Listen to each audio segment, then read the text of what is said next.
Testing, testing, 1, 2, testing. Testing, testing, 1, 2, testing. Are we good? Hey, what's up, everybody? How's it going? Kakashi, what's up, man? Hope you're doing okay. Jake, what's up? Poncha, hi there. Avni, what's up? Tyler Lawrence, what's up? Jalen, yo, what's up? Trying to get an ICU, man. Zero. GJ, what's up, man? Glaze Edits, what's up? Mishru, hey there. Alan, I see you, bro. Jack, what's up? Just stopping by to try. Oh, trying to avoid spoilers, bro. When you see the movie, you're gonna love it. You're gonna love it, man. No worries. Hope you enjoyed. The Thornton, hope you're doing okay, man. Welcome. Mickey, what's up? Savage Boy Ben, what's up? Hope you're doing okay. Legendary Matrix, what's up? Hope everybody has. He's having. I can't even speak right, bro. Hope everybody's having a lovely day. Superfly, hey there, what's up? Jake, I see you there. So this movie's pretty absolutely Jake. God damn, man. I'm actually gonna go I'm going to see it tomorrow. I was planning to do my review immediately. I was done watching it on Monday, but I needed time to take it in because, man, it was a lot. It was a lot, and I haven't even checked out. We're gonna be practically just discussing about the movie, getting your thoughts in the chat. Then we're gonna check out new Rockstars like Easter egg breakdown because there's so many things in this movie I totally missed. Number one Spidey fan, what's up? Hope you're doing okay. Oh, bro, number one Spidey fan. I'm going again tomorrow. I need to check it out again tomorrow, man. Oh, it was so good. That cliffhanger had, bro, I was freaking out in the theater, man. Like, I couldn't hold it in. So, okay. In the chat, I'm gonna need you guys to spam and let me know. On a scale of 1 to 10, how would you guys rate this movie in comparison to Into the Spider-Verse? Sora, what's up? I would stay in chat, but I'll say hi. Hope Jeff Showcase isn't a snooze. Facts, man. I really hope it's not a snooze fest tomorrow. I'll be streaming the Summer Game Fest, by the way, tomorrow for you guys. Hopefully it's a great... Okay, 7, 10... Kakashi says 1. Is that 1 million? Love to hear it, man. 12, 9.5, 100. Ezio, go watch the movie first, then come into the stream, bro. Come into the stream. Oh, yo, you just came to say hi. Oh, I see. Okay, no worries, man. Hope you're doing okay.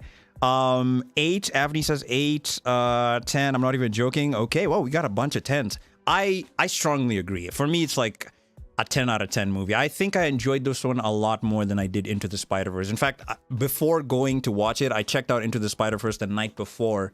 And when I went in to see this one, like, man, it was very, very unexpected how darker this one was, you know. Not to say that Into the Spider-Verse, like, I mean, it had some dark elements to it in a sense, especially with the whole Uncle Aaron being taken down by Wilson Fisk in the first movie, and Miles losing his uncle. But this one, man, this one was on a whole other level, bro. And what caught me way off guard with it is this movie is more, it's just as much as it's a Gwen story as much as it is a Miles story, which I found very interesting too. Like, it focuses on both aspects of it. I mean, the movie starts with Gwen doing that amazing drum solo with her band, the Mary Jane, right? Man, absolutely incredible. Who's my favorite from the movie? Man, there was okay, Miles, of course. I loved Miguel, and oh, bro, Hobie Brown, man, Spider-Punk. Yo, I was having trouble keeping up with his animation style, man. He just kept on changing on the fly. Oh, Daniel Kaluuya killed it. He absolutely killed it, man. I think so Miles, Miguel, and Spider-Punk were my favorite ones. Definitely. Terry, what's up? Hope you're doing okay. Legendary Blitz movie was absolutely fire. Facts. Spot went from street level thug to facts, man. Yo, and the shocking revelation that he was the bagel guy.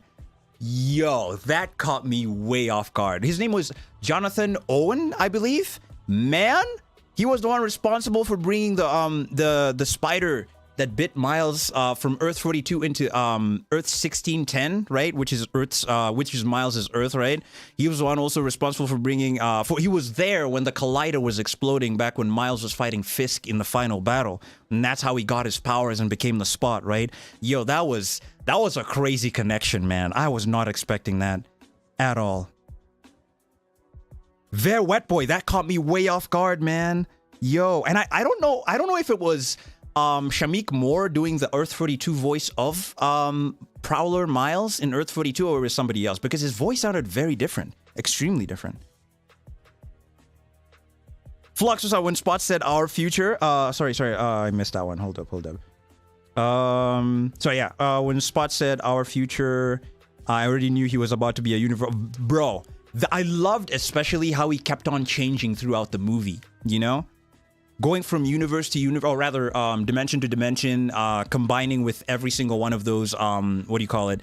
What are they called again? Colliders from every universe. Brando Commando, much love, man. Thank you so much for the donation. Fine Spider-Man. The pointing me part was so cool, man. Thank you so much for the donation, my brother. I really appreciate it.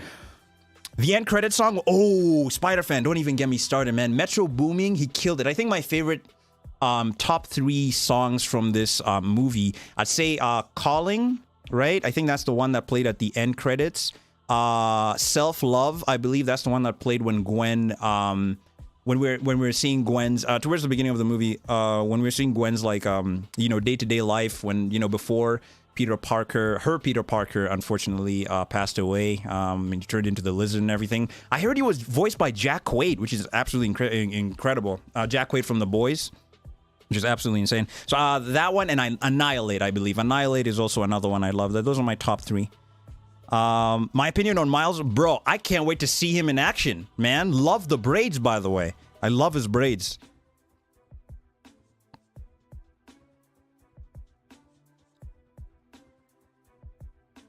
Oh my, bro. I was hearing people, Devon, actually, I was hearing people say that. I saw that scene, and I thought he was playing Marvel Spider-Man PS4, actually. Oh, the remaster.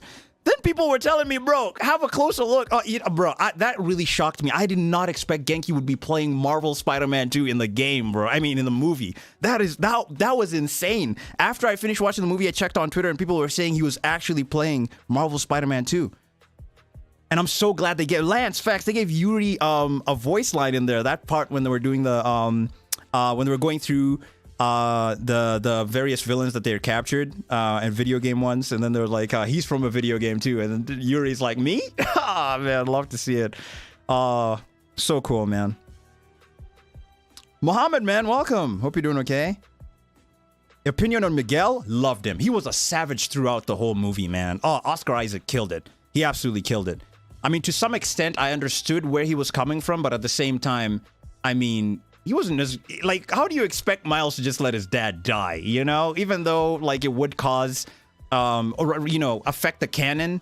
I mean, I don't understand why, you know, he thought that Miles would just not help his dad, you know? I was kind of disappointed towards the beginning in Peter B. Parker. I felt so bad that he wasn't supporting Miles in that whole confrontation that they had, you know?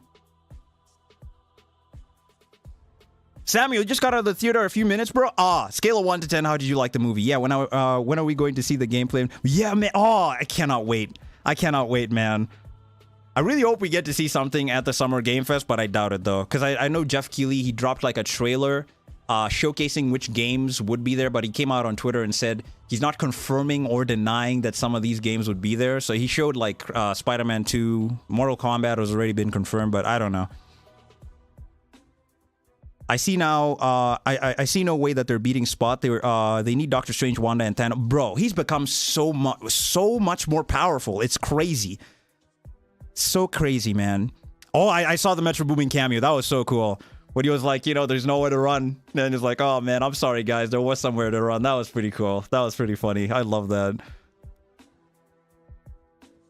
Oh, I'm so glad. Oh, Gwen's new team, and I love how, like, in the beginning when she's narrating, you know, and she's recruiting them, like, it's so cool. Like, we got Spider-Punk, we got all the ones returning from the first movie, you know, Peter Porker, Spider-Man Noir, Penny Parker, who else?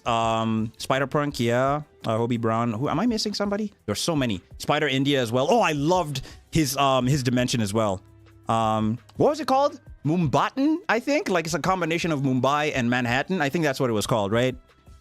Loved it. What if Ultron versus Spot? Ooh. What if Ultron was crazy, man? This man was, like, totally, literally eating galaxies. So I'm gonna have to go with Ultron on that one, man. I don't know. But it could be a tough one. Well, that was another easy adventure for and then cliffhanger, right? You're streaming the Summer Game Fest? I don't know. Yeah, I'm definitely gonna be streaming it for sure. Spidey Mike 2023. Hi there. Apparently the Insomniac Velocity suit is in the film. I read it on Wikipedia, but I didn't see this. Really? Interesting, because I'm surprised they kind of threw us for a loop, because I thought they were going to use the advanced suit, the first one that he had in the first game for the movie, but they actually had him wearing his advanced 2.0 suit from the second game in the movie, which is surprising to me. He looks so good, man. Spider Bite as well. Yes, thank you so much for letting me know, Superfly. Yes, she was like the Avatar one, right? The Avatar Spider-Man, Spider-Woman rather. Yeah. Do you think Miles is going to go to live action in the next film? I definitely think so. I mean, bro, this is the part that really shocked me. The fact that they had Donald Glover, Childish Gambino, man, Prowler in there in live action interacting with Miles. Oh, that literally blew my mind. I really hope, since now he's in the movie, well, you know, we've seen him in costume and everything. I really hope they do something with him in Tom Holland's Spider-Man 4 movie, because we haven't seen him since Homecoming, right? So yeah, I really do hope that they do something with him in Spider-Man 4. I mean, Amy Pascal, I saw on Twitter that she confirmed we are going to be getting a live-action Miles Morales, right? Movie, as well as a Spider-Woman movie. Andrew and Toby as well. Oh my, the scene for Uncle Ben, and then also Captain Stacy with Andrew, you know, losing him in The Amazing Spider-Man 1 when he was killed by the lizard. I was not expecting to see that, man. So crazy. Ben Reilly was funny. Yeah, I did not expect that he'd be like the comic relief for the movie, but yeah, because I know that a lot of Ben Reilly fans were going into this movie hoping to see more of him. But yeah, he got bodied by Gwen, sent into a different dimension. I loved the movie, Shenrid. I did. Very good. Yeats Team, yes, I did see the Marvel Spider-Man 2 game. I reacted to it. If you want to check it out, feel free. Yeah, Andy Samberg. Yeah, he voiced him. Yeah, I knew about that. He did a good job. He did a good job. Yeah, but anyway, I guess let's check out the new Rockstar's breakdown, and then as we go, yeah, we'll just talk about it and stuff. Make sure to subscribe to New Rockstars. They do incredible breakdowns. Like they find the nooks and cranny of every movie. Like I always check out their breakdowns each time. They're absolutely fantastic. All right, here we go. Welcome back to New Rockstars. I'm Eric Voss, and this is a breakdown of Spider-Man Across the Spider-Verse, a heartbreaking and stunningly animated sequel to 2018's Into the Spider-Verse, a movie filled with Easter eggs, cameos, and incredible attention to detail. I'm going to break this movie down frame by frame to point out a ton of details that you might have missed, and I revisited and broke down the 2018 film for dozens of new details, and I hosted a live stream of Across the You like Spider-Verse Canadian Lad better? Channel. Never seen too many of his videos before, but I have heard of him. Miles Morales Multiverse Dive shirt over at Nerd. I know he does like... And whoa, his breakdowns are more like I think, what does he title his videos? Like I watched like Spider-Man No Way Home in like 0. something speed or something along those lines. Hey, look at that. I'm already wearing it right now. I'm gonna wear this shirt until I'm bleeding from my armpits. Okay, wow, that's what logos for Sony, Columbia Pictures, and Marvel. There is a brief Miles from his name tag in the 2018 film that he slapped on everything. And the Lord and Miller logo has their crest glitching to an old time. Yeah, no, this one I saw towards the beginning of the movie. The producers themselves, and as with the 0.25, yeah, 0.25 speed. Awesome. The Comic Code Authority stamp, which was put on comics covers in the 50s to reassure parents that the comics wouldn't glorify crime or corrupt their kids' minds. We open with Gwen Stacy, this time framing this sequel as much her story as it is Miles's. That was very surprising to me. Let's do things differently this time, telling Miles' story third person instead of the first person perspective of the introductions of the first film. We see the selfie of Gwen and Miles that she had on her phone in the last film, where you can actually see Peter B. Parker's legs stretched out between the bus seats behind them. Wow. This is on their bus ride back, the first time they really connected. And we see after Gwen they beat drumming as Doc Ock band, the Mary Janes, setting up the wild drum solo music that we hear over the closing minutes of the movie as Gwen reassembles her new band. But during Gwen's solo here, we see flashes of Miles' life from the first film, but also his upcoming battles with Miguel in the spot. So really, this kind of serves as an overture or a prologue for the events to come. Gwen is wifey. Home universe, Earth 65, and the animators designed it to have a pastel watercolor aesthetic. One thing I will say also, I loved how each, like, I don't know how they did it. And I saw somewhere on Twitter that even for that fight where Miles takes on all the Spider-Man, it took them 4 years to animate that. That's crazy. Like, I don't know. Okay, I saw that Beyond the Spider-Verse is supposed to come out like March 29th, I think, of next year. I think it's going to get pushed back. Like, honestly, I don't know if we're going to... I feel like they're going to delay it, to be honest with you. But, man, this movie took a lot. Lady Loki, what's up? Hope you're doing okay. New Rockstars is a W. Their breakdowns are absolutely fantastic. It looks Supernova, so welcome. Great. The paint strokes flood into each other, a contrast to the harder lines and boundaries of the other realities. On the subway, Miles appears in the windows, recalling a 2018 film with Stan Lee appeared as an angelic presence on rest in passing peace. trains, which really hit hard back then because it was just a few weeks after Stan died. Gwen remembers before Miles when there was her Peter Parker. This Peter is voiced by Jack Quaid. In her flashbacks, Gwen has longer hair because this was From before The Boys. Miles stuck his hand to her hair and she had to shave it. Gwen flashes through several meals that she, Peter, George, and Aunt May prayed before, including one that might be Halloween. Peter. Wow, he was actually wearing. Oh my god. I mean, that's a great foreshadowing for the fact that he does become the lizard. Oh, it was so sad that moment when he said to her, like, I just wanted to be special like you, you know? It's 100% going to get delayed. Haley hasn't even. Oh, she said that? Really? She said that she hasn't recorded anything? Wow, then yeah, I don't think we're getting it in March. I think maybe they're going to maybe 2025 then? Oh, bro, I want part 2 immediately. I'd say either late 2024 or 2025. There's no way it's making March. Understandable. Man, I would have absolutely loved. Anyways, let them take their time. Like I said, 4 years to animate that whole fighting scene with Miles versus all the Spider-Men. That's crazy. Dresses as a dinosaur or a lizard. Gwen in a traffic Spectacular Spider-Man. Oh, I'm so happy they brought Josh Keaton back. Bagels. This is the Oh cursed my God, food that bagel. led to the spot. This was shocking. 2022 became the symbol for the multiverse with everything everywhere all at once. The Great movie. Up Earth 65 Peter isn't Flash Thompson, it's Ned. As in the Spider-Gwen comics, Surprising. Peter becomes a lizard. That's his Halloween costume, which we actually saw at the end of Gwen's backstory in the 2018 film. And then we hear the voice of J.K. Simmons as The J. Jonah goat. Jameson reporting Captain George Stacy is leading the manhunt for Spider-Woman. Simmons voices J. Jonah Jameson in several different realities All in of this them. movie, including the Lego universe. Wow. Later, In fact, you were actually telling me about this, Jake. A 14-year-old kid is actually the one responsible for J. Jonah Jameson in animating the Lego version of that scene with Lego Spider-Man. Shocking. Absolutely shocking, bro. Incredible. I can't believe it, man. That's absolutely insane. Earth 42 Miles as the Prowl was very shocking. Absolutely. Yeah, Hugh from The Boys. Yeah, Titan. Yeah. Love it. I'm very excited for season 4, by the way. They weren't delayed by a year, you think? So maybe probably late 2024 then? I'm guessing, probably. If they want to release Beyond the Spider-Verse, they have to start production in like September. Facts. I honestly thought that it would be like an Infinity War Endgame situation. I thought that maybe like they would have already had it worked on. Then maybe they're just doing like maybe touches so that it can be able to release now in 2024. But I guess they're going to have to take their time with it. I'm guessing maybe late 2024 then. It doesn't matter if Haley didn't record her lines because lines are the easiest part to do when making a movie. Well, making an animated movie, I guess the animating part, like, you know, drawing all this stuff is the hardest part. We're going to have all our canon events before the sequel comes out. Facts.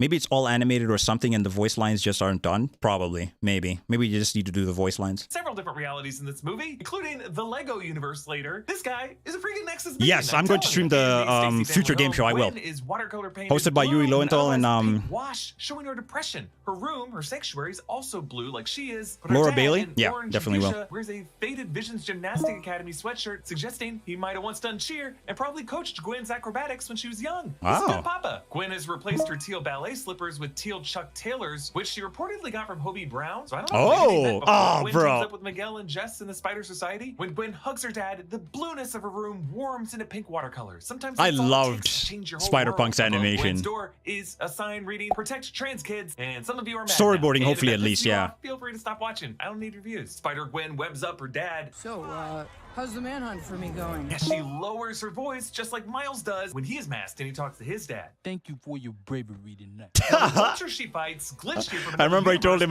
he loved him in that Adriano scene. Tumino instead of Adrian Toombs. Wow. Norma Tacone. His design and his sepia color tone and his papery texture. It's like Leonardo da Vinci. Sketches. Yeah. I like how when he fires weapons, Da Vinci scribbles and instructions appear around him. He That is so converted the cool. Jeff Koons retrospective exhibit. This is a real exhibit at the Guggenheim with balloon animal fixtures made from Really? stainless steel. So basically, this is a Renaissance era artist disgusted with postmodern. Oh, thank you so much for the donation, Roy. I always look forward to the Kimetsu no Yaiba reaction videos. Oh, much love.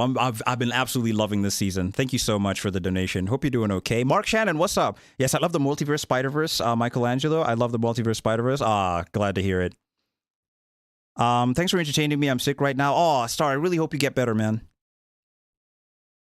Get well soon. I need to tell that Demon Slayer. Yes, I heard about that. Some people let me know on Twitter. They've already started production on season 4. Shocking. It's just kind of an art joke. He says, which translates to "bye girl" on the screen. But Gwen is saved by Miguel O'Hara, voiced by Oscar Isaac. Bro, he killed it. 2099 from Earth 928, who first appeared in the 2018 film post-credit scene. Gwen Yep. says, I'm sorry, who exactly are you supposed to be?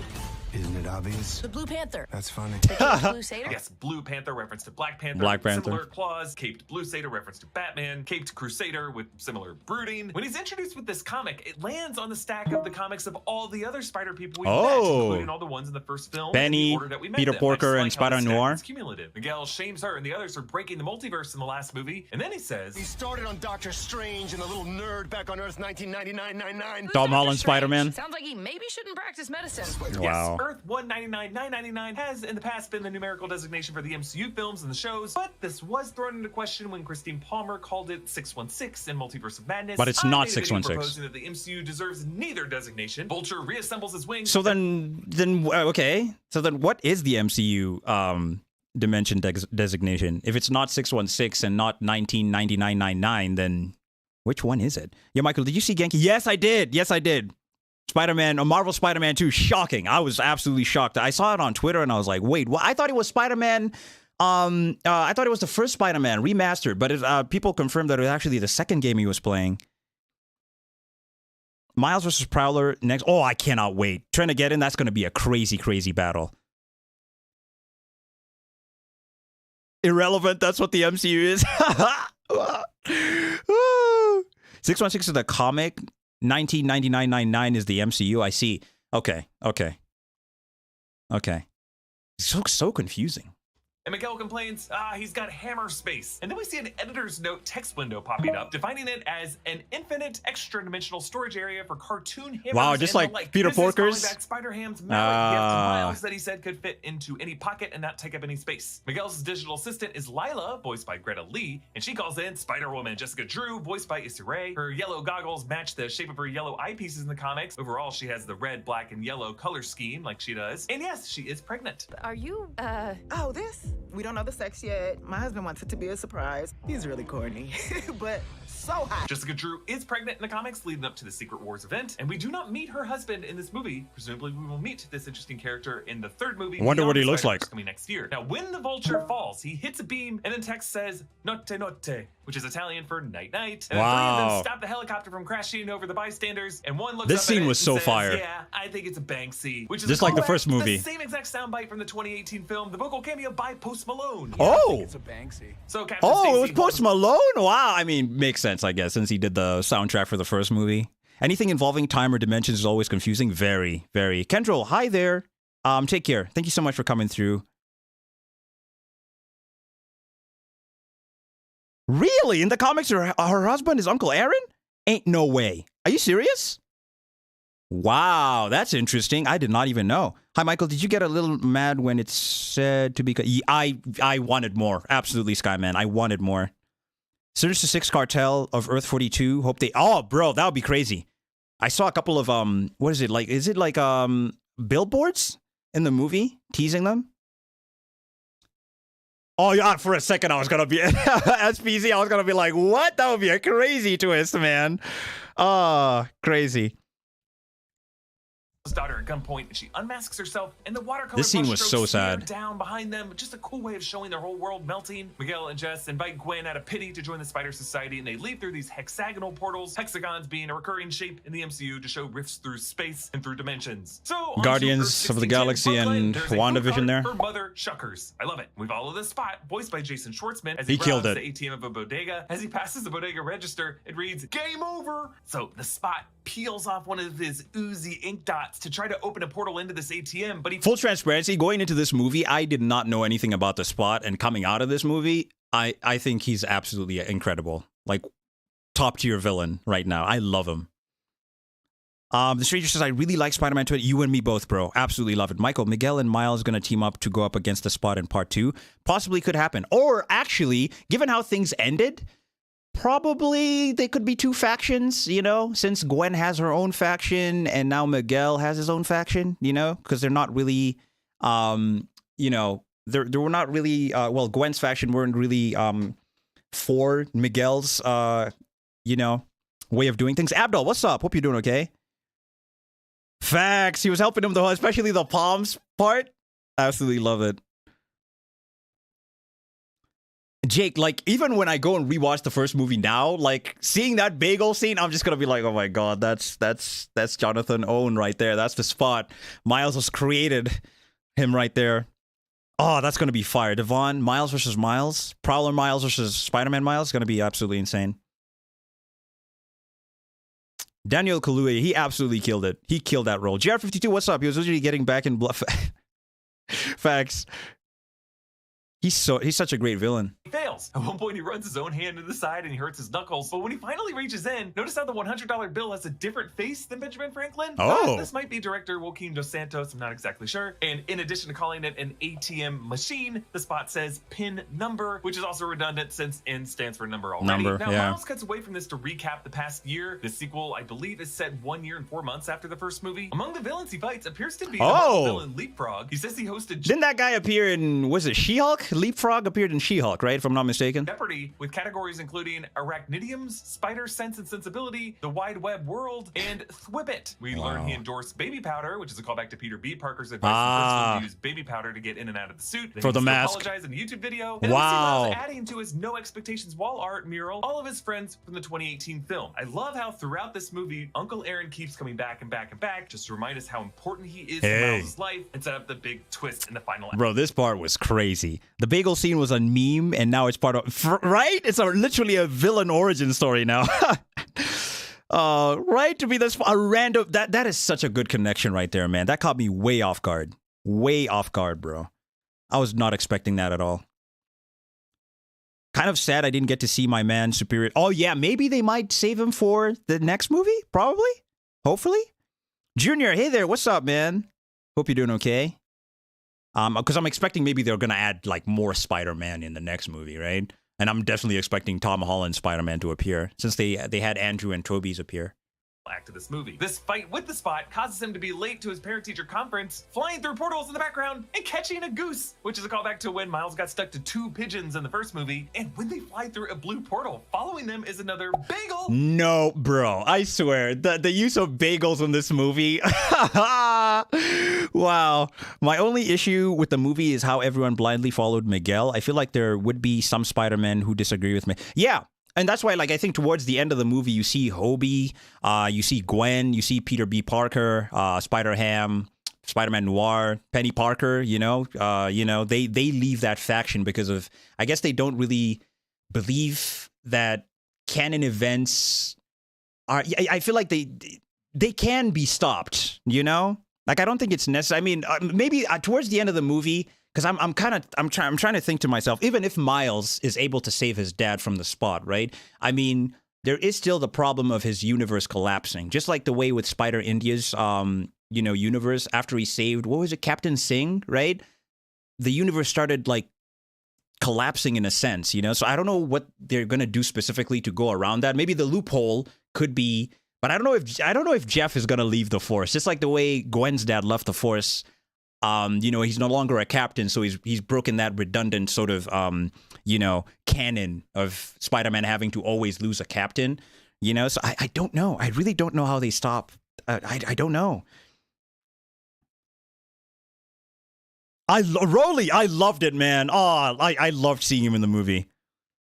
I see what you did there. Bagel really hit the spot. Did you see the... Yes, bro, I was so shocked. I thought it was Spider-Man... PS4 that Genki was playing, Abdul. I didn't actually think it was Spider-Man 2 gameplay. That was shocking to me. I can see that some or one of them will be an inside person. Okay. I think his universe wouldn't collapse because he's technically not supposed to be. Yeah, he's the original. What did Miguel call him? The original anomaly, because, he wasn't supposed to be Spider-Man. I think somebody else was. So I guess somebody from the universe of Earth 42 was supposed to be Spider-Man. Gabriel, hi there. It's been a while. Maybe Miles will try to convince his dad to quit and it will cause a rift in their relationship.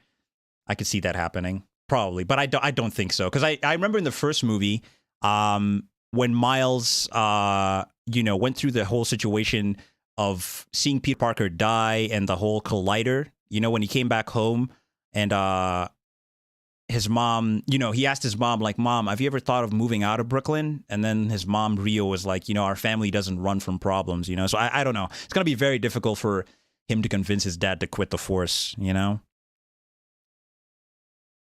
I really hope they do use... Ben Reilly was kind of comedic relief. It was cool to see him in the movie, but I really hope they do use him a lot more in Beyond the Spider-Verse. Dimitri Scooper, hi there.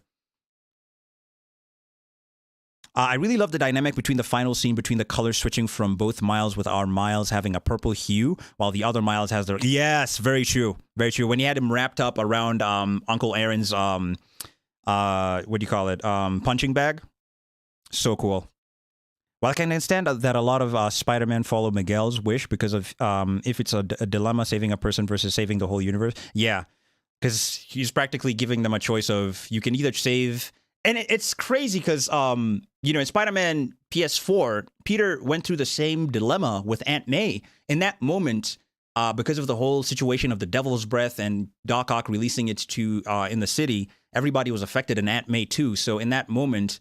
Peter had a choice whether he could save Aunt May or save everyone, And in that choice, he let Aunt May die so that Morgan Michaels could mass produce a cure for everybody else, which is a crazy sacrifice, But just like Miguel said, being Spider-Man is a sacrifice, which is absolutely sad. But Miles wants to break that, like, sort of monotony and save everyone, which is very interesting.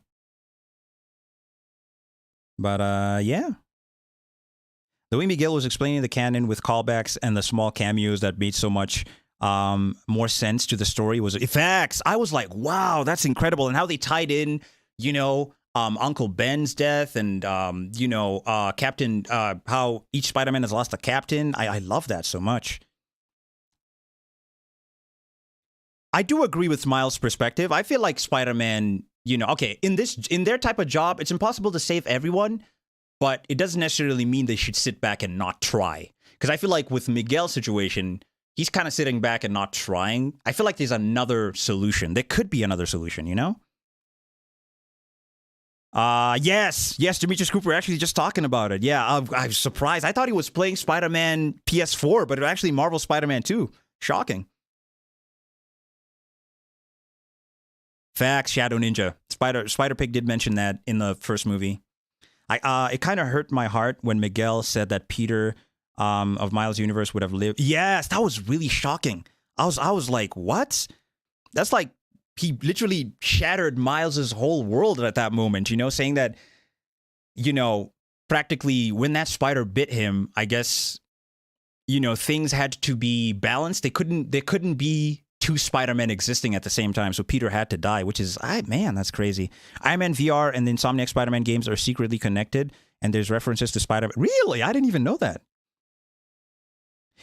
What Spider-Man do you want to see in the next movie? Superior Spider-Man. I'd love to see Superior Spider-Man. Now, Miguel he's not the true villain of the movie. He's not even a villain, to be honest with you. It's more they're just it's a misunderstanding. It's a misunderstanding, and both they're two ideologies that are clashing in this situation, Brando.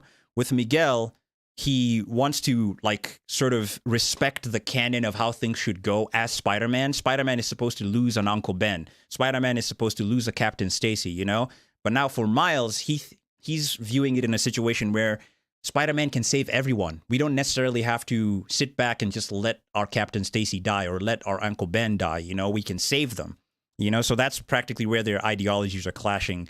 And for Miles, if he does save there are consequences. So if he does save his dad, who's supposed to be, appointed as captain, then potentially his universe, that will break the canon and his universe will get destroyed.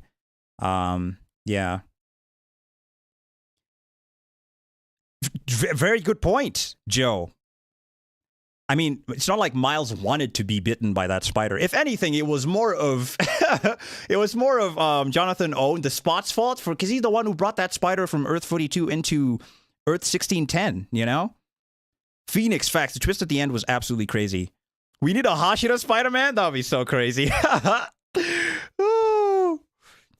Oh, I loved Mayday. Oh, Mayday was... Oh, she was absolutely incredible in the movie. The symbol of Jonathan Owen's pain. Xander, what's up? Hope Hope you're doing okay. I like how on Jefferson's phone text history, he wrote in all caps, "This is Imporkage," and then he tried to correct Kent, and then finally gets it right. Important. Miles fights with the Spot on a rooftop. This fight was so fire. Punches and kicks. At so one point, cool. Squeezing between a punch and a kick, Sheesh. essentially threading the needle. I love it. Miles pats the Spot on the head. Wow, and good red text cow. reads, Wow. Good cow. Because with all the spots, he looks like a Dalmatian and a cow. And then Miles and the Spot tumble into the Foam Party Cafe, having a literal foam party. I remember with this- all the suds this- and this bubbles, cafe was and that mentioned in the goose first walking movie. around. This is the same cafe that Jefferson pointed out at the beginning of the 2018 film, Yep. Home with the Long Line, as the neighborhood was being gentrified. Miles returns to his Brooklyn Visions Academy dorm room. Where Yes, his this is roommate the remains, part. Donkey Lee, who is Miles' buddy in the Ultimate Comics, but this character in the 2018 film had all of his dialogue cut. The character has now been given lines and aged up in physique and in voice. I'm not your guy in the chair.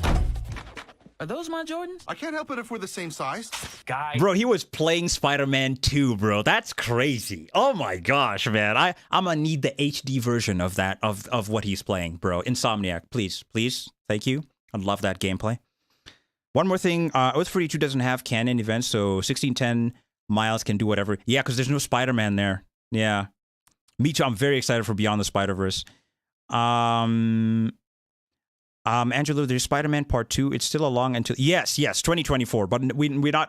it says that it's March 29th, 2024, but I think they're going to push it back for sure. Right? Genki got to play it early, man. That's crazy. Oh, Superior Spider-Man was there?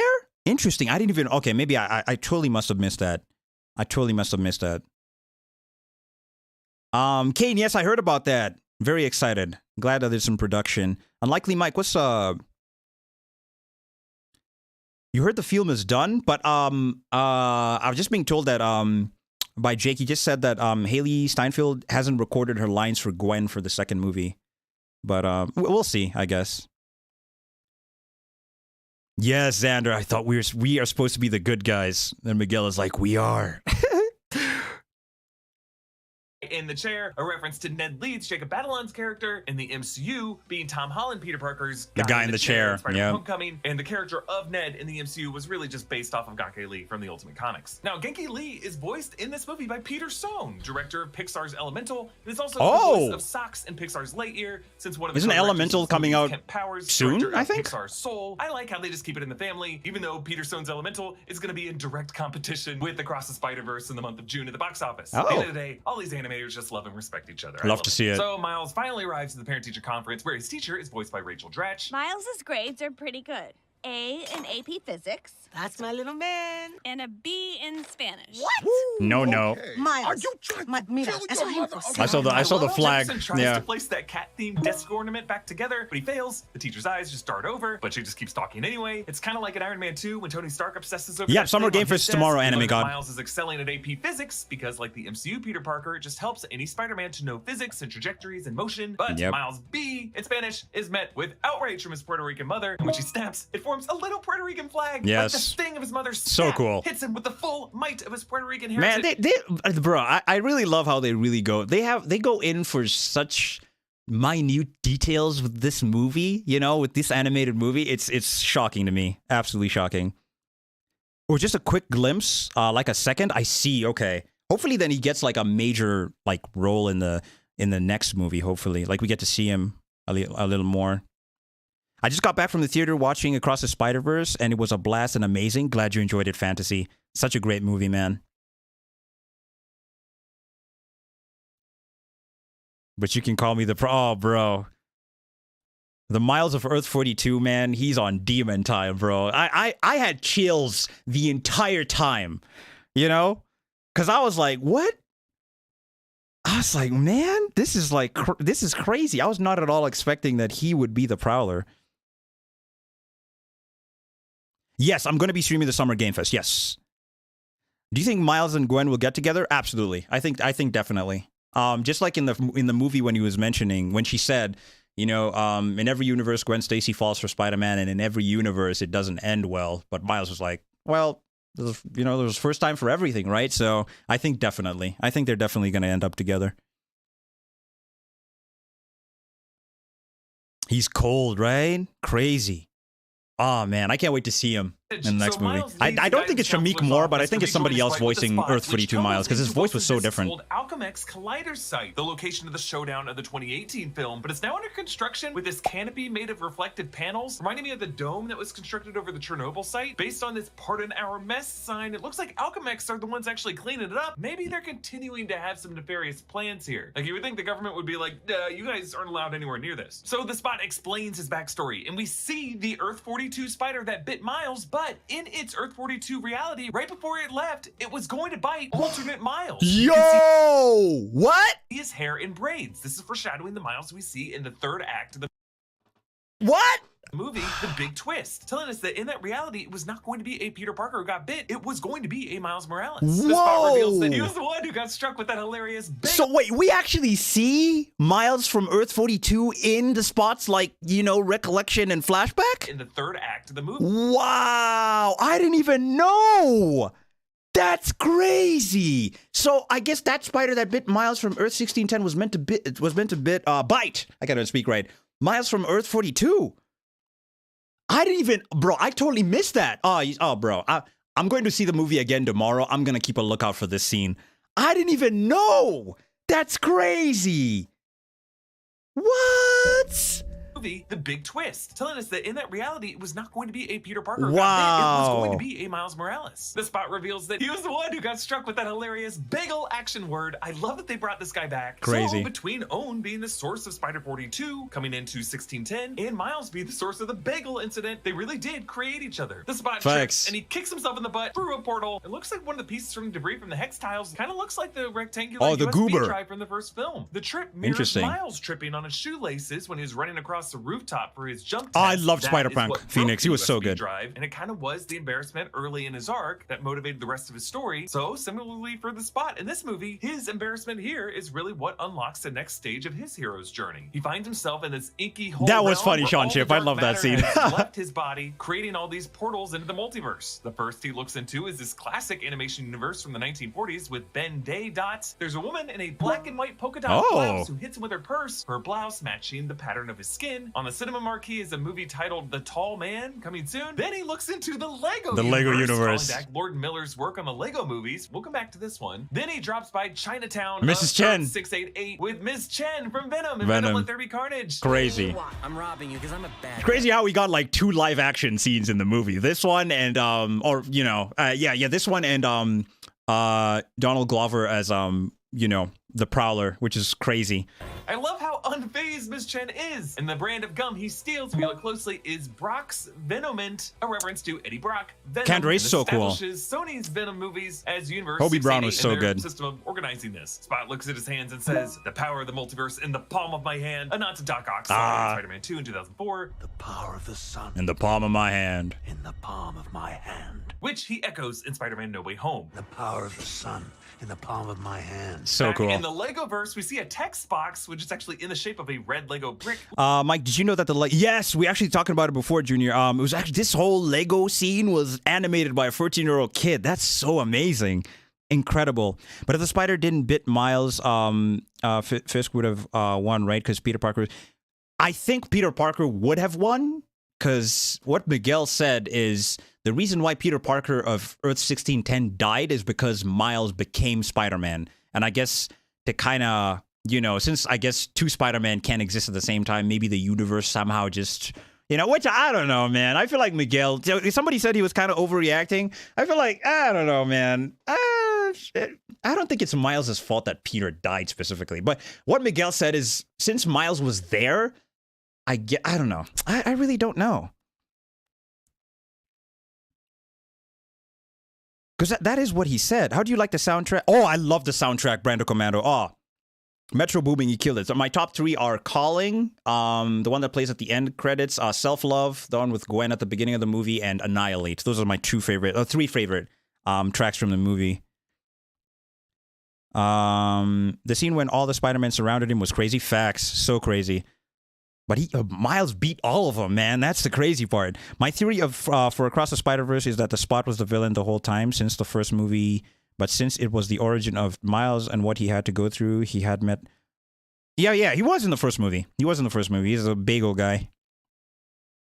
Metro Booming. Oh, he killed it, man. Oh, it's so good. Labeling this Earth 13122. This Peter Parker is voiced by Nick Novicki. There's a Lego J. Jonah Jameson in Of this course. Daily Bugle Still office, voiced by and they J.K. use Simmons. J.K. Simmons audio from the 2002 Sam Raimi film when he says, Tomorrow morning, Spider-Man, page 1 with a decent picture this time. so back in 1610, Miles cannot thwip when he's carrying cake boxes, so he has to ride a crowded train. I don't like Tobey Maguire, Peter Parker, Pizza trying time. to Pizza Time in Spider-Man 2 and having to take the elevator afterward. Miles has to hop off the track to quickly zap the villain, the Armadillo, and then Miles foils a thief stealing Nikes. He passes a bunch of gawkers, including this smiling dumbass with glasses. This is an aged-up version of that goofy student who smiles at Miles Bro. at the Visions Academy in the I first didn't film. even know. Miles shows up late with the cakes to the rooftop party, having changed into his basketball jersey, number 42, Miles' number. The cake Wow, now that I see the 42, like it's the foreshadowing of Earth 42 was everywhere in the movie, man. Oh, that's crazy.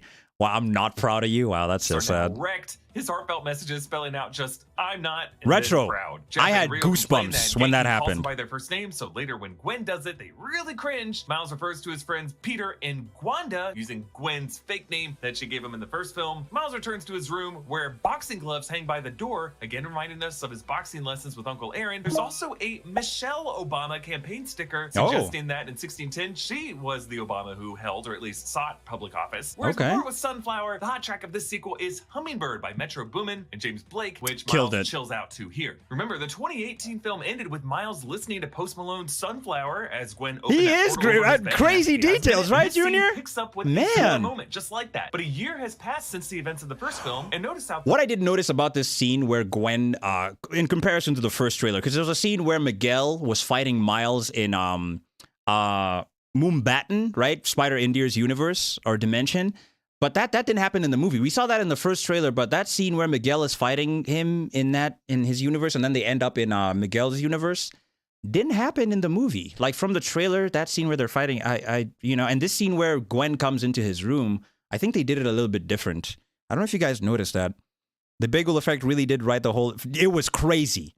Right? Crazy. Hummingbird was amazing. The impact with when Miguel slammed Miles on that. Oh, it was like a choke slam, bro. He literally slammed him onto the train. It was crazy. throughout this movie, Miles has been aged up a bit. A longer face, he's a bit taller, and he has longer hair. Floating around his room is a bunch of trading cards with these red and white this scene balls was on them. different. These are for Teriyakimon, the 1610 version of Pokemon. No and when way. they're sitting on the bed, floating past is a framed photo of Miles with his uncle Aaron, his mentor figure, who was shot by Kingpin in the 2018 film. And on Miles' shelf is an RC Spider-Mobile, which 1610 Peter had a life-size He ate that, version though, of facts. in the 2018 film. And above that, this specific photo of Miles' dad Jefferson and his brother Aaron that Jefferson had as his phone background, and this exact photo was framed in Aaron's apartment. So this is probably something Miles found in his uncle's apartment and moved to his bedroom. I didn't even know. On the left side of frame, Miles has this wooden moose. This is actually an Easter egg for Lord and Miller's 2021 film Mitchell's vs. Machines. This moose is a hugely important item to the Mitchell family in the movie. Gwen finds Miles' sketchbook. Our man is lucky that she didn't see any of the other drawings he probably drew of her in this. But over on the left, he kept a bus ticket stub. Hudson Valley Explorers connected. Oh, that one hurt so much. Yeah. Oh man, because it was a mint condition figure. That was like, I felt that pain. But like I said, yeah, this scene, like the way we see it in the first trailer, right? It played out so differently because here in this trailer, there was that scene where she rips out the figure, wasn't there. Wasn't in the trailer, you know? Hummingbird, Calling, and Self-Love and Annihilate. Oh, those are your favorites, Phoenix? Love them. Love them. Same. Yes, he was jealous of him. Oh, he's so cool, man. He's even cooler under his mask, which is crazy.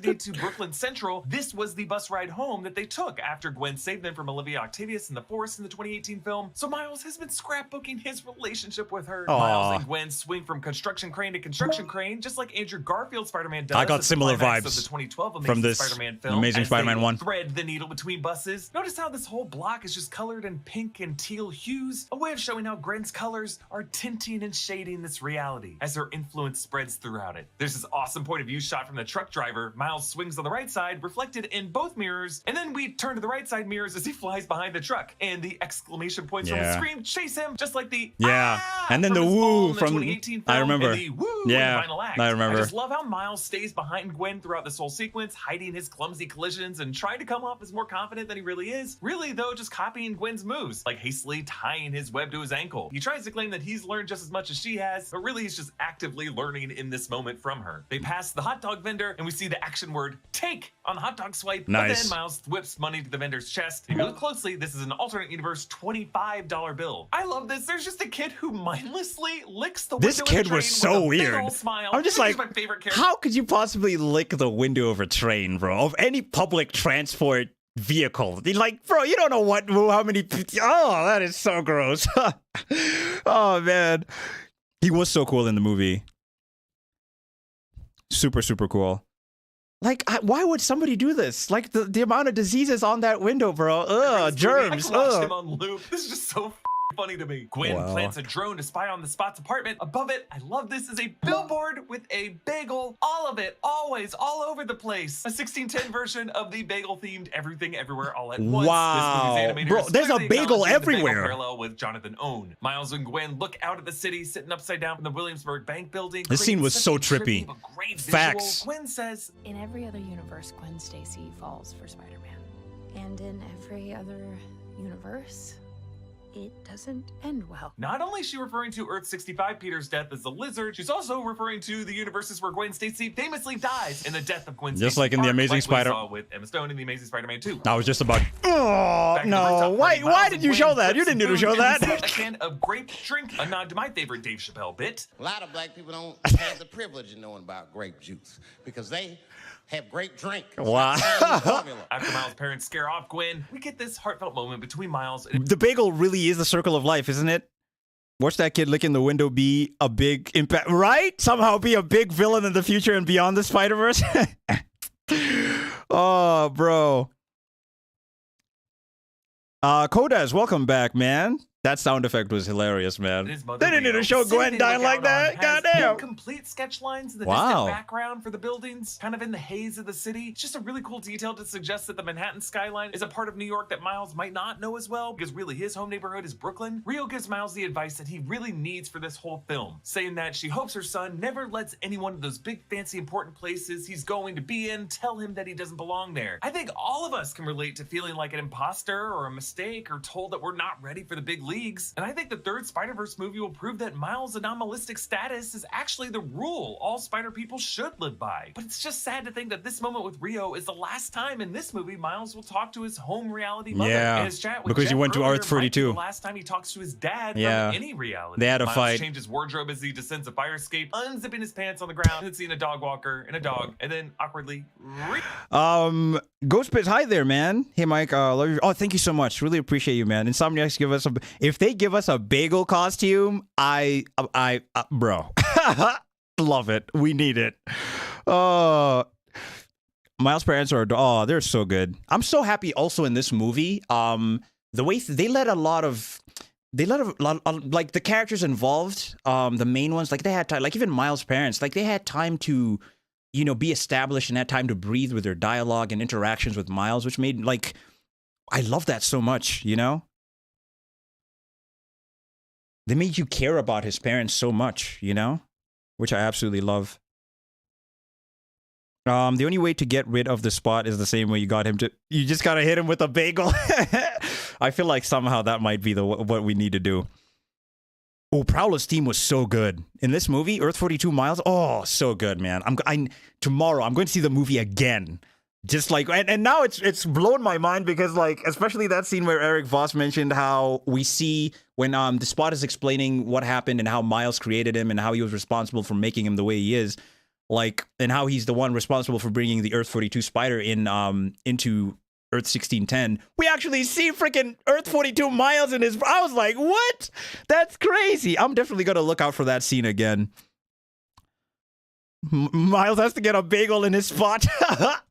zipping his pants back up. Okay, then to Owen's apartment. We see from photographs that he was once a long-haired and bearded colleague to Crazy. Liv Octavius. His spider containers are labeled Earth 42. This was the spider that bit Miles, which is now deceased because Miles swatted and killed it. But Yep. there are other containers labeled 14512. That's Penny Parker's universe. Oh. 333. 90214. That is Spider-Man Noir's universe. And 19925. This is a universe supposedly written by a bot. Miles What? jumps in after Gwen into the portal tunnel and lands in Earth 50101, Mumbattan, a cross between Mumbai and Manhattan. From above, its geography looks like the island of Manhattan, but greener, and what we think are the rivers are actually just the city's lower levels. The artist designed I gotta say, this and Spider-Man 2099's dimension are like, I think, my top 2 coolest ones. I loved Moonbatten, man. It looks so cool.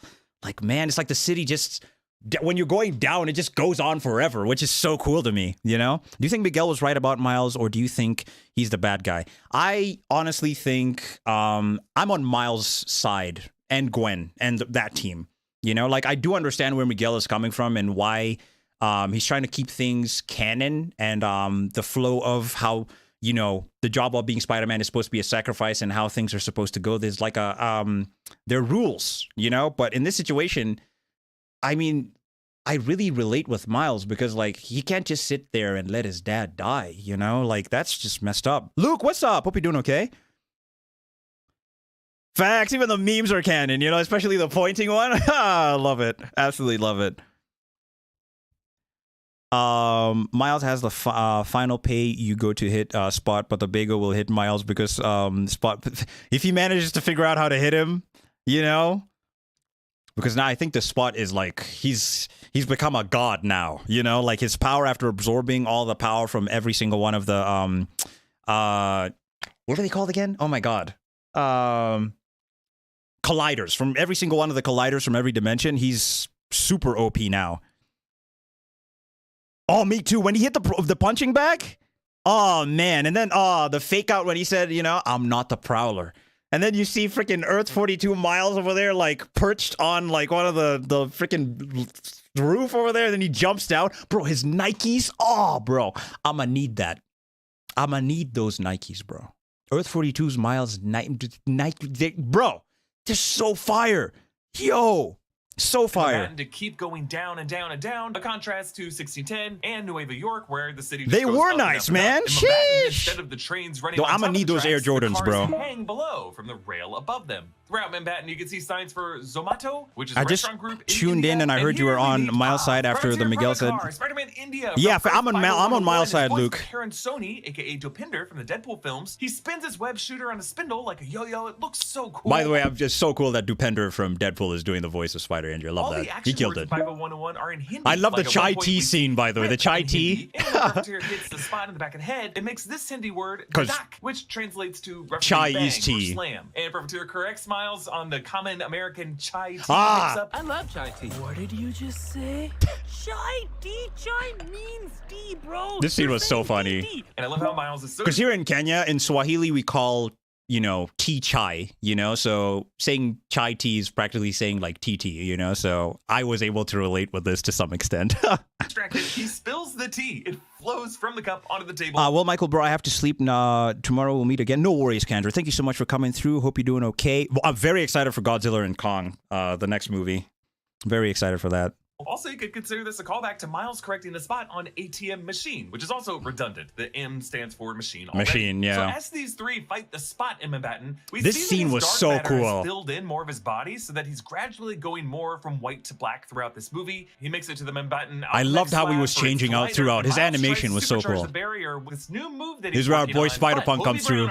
Spider-Punk, voiced by Daniel Kaluuya. He killed it. He looks so cool in this movie, made up of different textures of paper. His animation was the posters, best. but a lot of it is in the speed at which he moves. In the 2018 film, remember, Miles was initially animated on 2s, which means 12 frames per second instead of the normal 24 frames per second, giving him a more staggered, choppier movement. And I love how Insomniac also incorporated this into the Miles Morales game and did it the same way. Like, there's a suit, is it a suit mod, I think, where you can make Miles move on 2s, which is so cool. By I the love end of that. the movie, he was animated I'm on definitely 1s expecting them show to his add the evolution Across the into Spider-Verse smoother, suit into more Marvel polished Spider-Man 2 as 24 well. frames per second. Hobie in this movie is deliberately animated, I guess you'd say on 4s. It looks like 6 frames per second. Best character. Really choppy movement. Top but 3 for me were intentionally Miles, staggered. A Miguel, punk rock and poster Hobie come to Brown. life. I love how this reflects Hobie as a character, a spider variant who makes a choice of being out of step with the other spider people, even more grounded in his home medium than The Miles palms, was. yeah. It shows Miles that there's another way to exist in this multiverse, an arguably more powerful way, because it forces the viewer to look at every single pose that you strike. So Hobie cool. says, I'm not a role model. I was briefly a runway model. I hate the AM, I hate the PM, I hate labels. Yeah, hate the PM. A bit of wordplay there, because wordplay is always very common in the Cockney slang. Like later we see him say Scooby-Doo, meaning clue. But by PM, yes, he's saying he hates the time of day. He's the GOAT. Facts. Cannot wait to see him again in the second movie, rather. Punk rock music or scene third in movie. the UK grew out of anger largely at Prime Minister Margaret Also, Thatcher. PM for Geology Prime is a Minister, I see. 22-time award-winning skin, hair, and body care company recognized in men's health. Oh, I think this is an ad. I can go. Oh, let's go here. Yeah, here we go. Rockstars 100 to get His started. voice is so the cool. Spot activates the collider and fuses with the dark matter. Bro, and look. Miles' consciousness When he to get started. The Spot activates the collider and fuses with the dark. Look at him, man. I don't know, bro.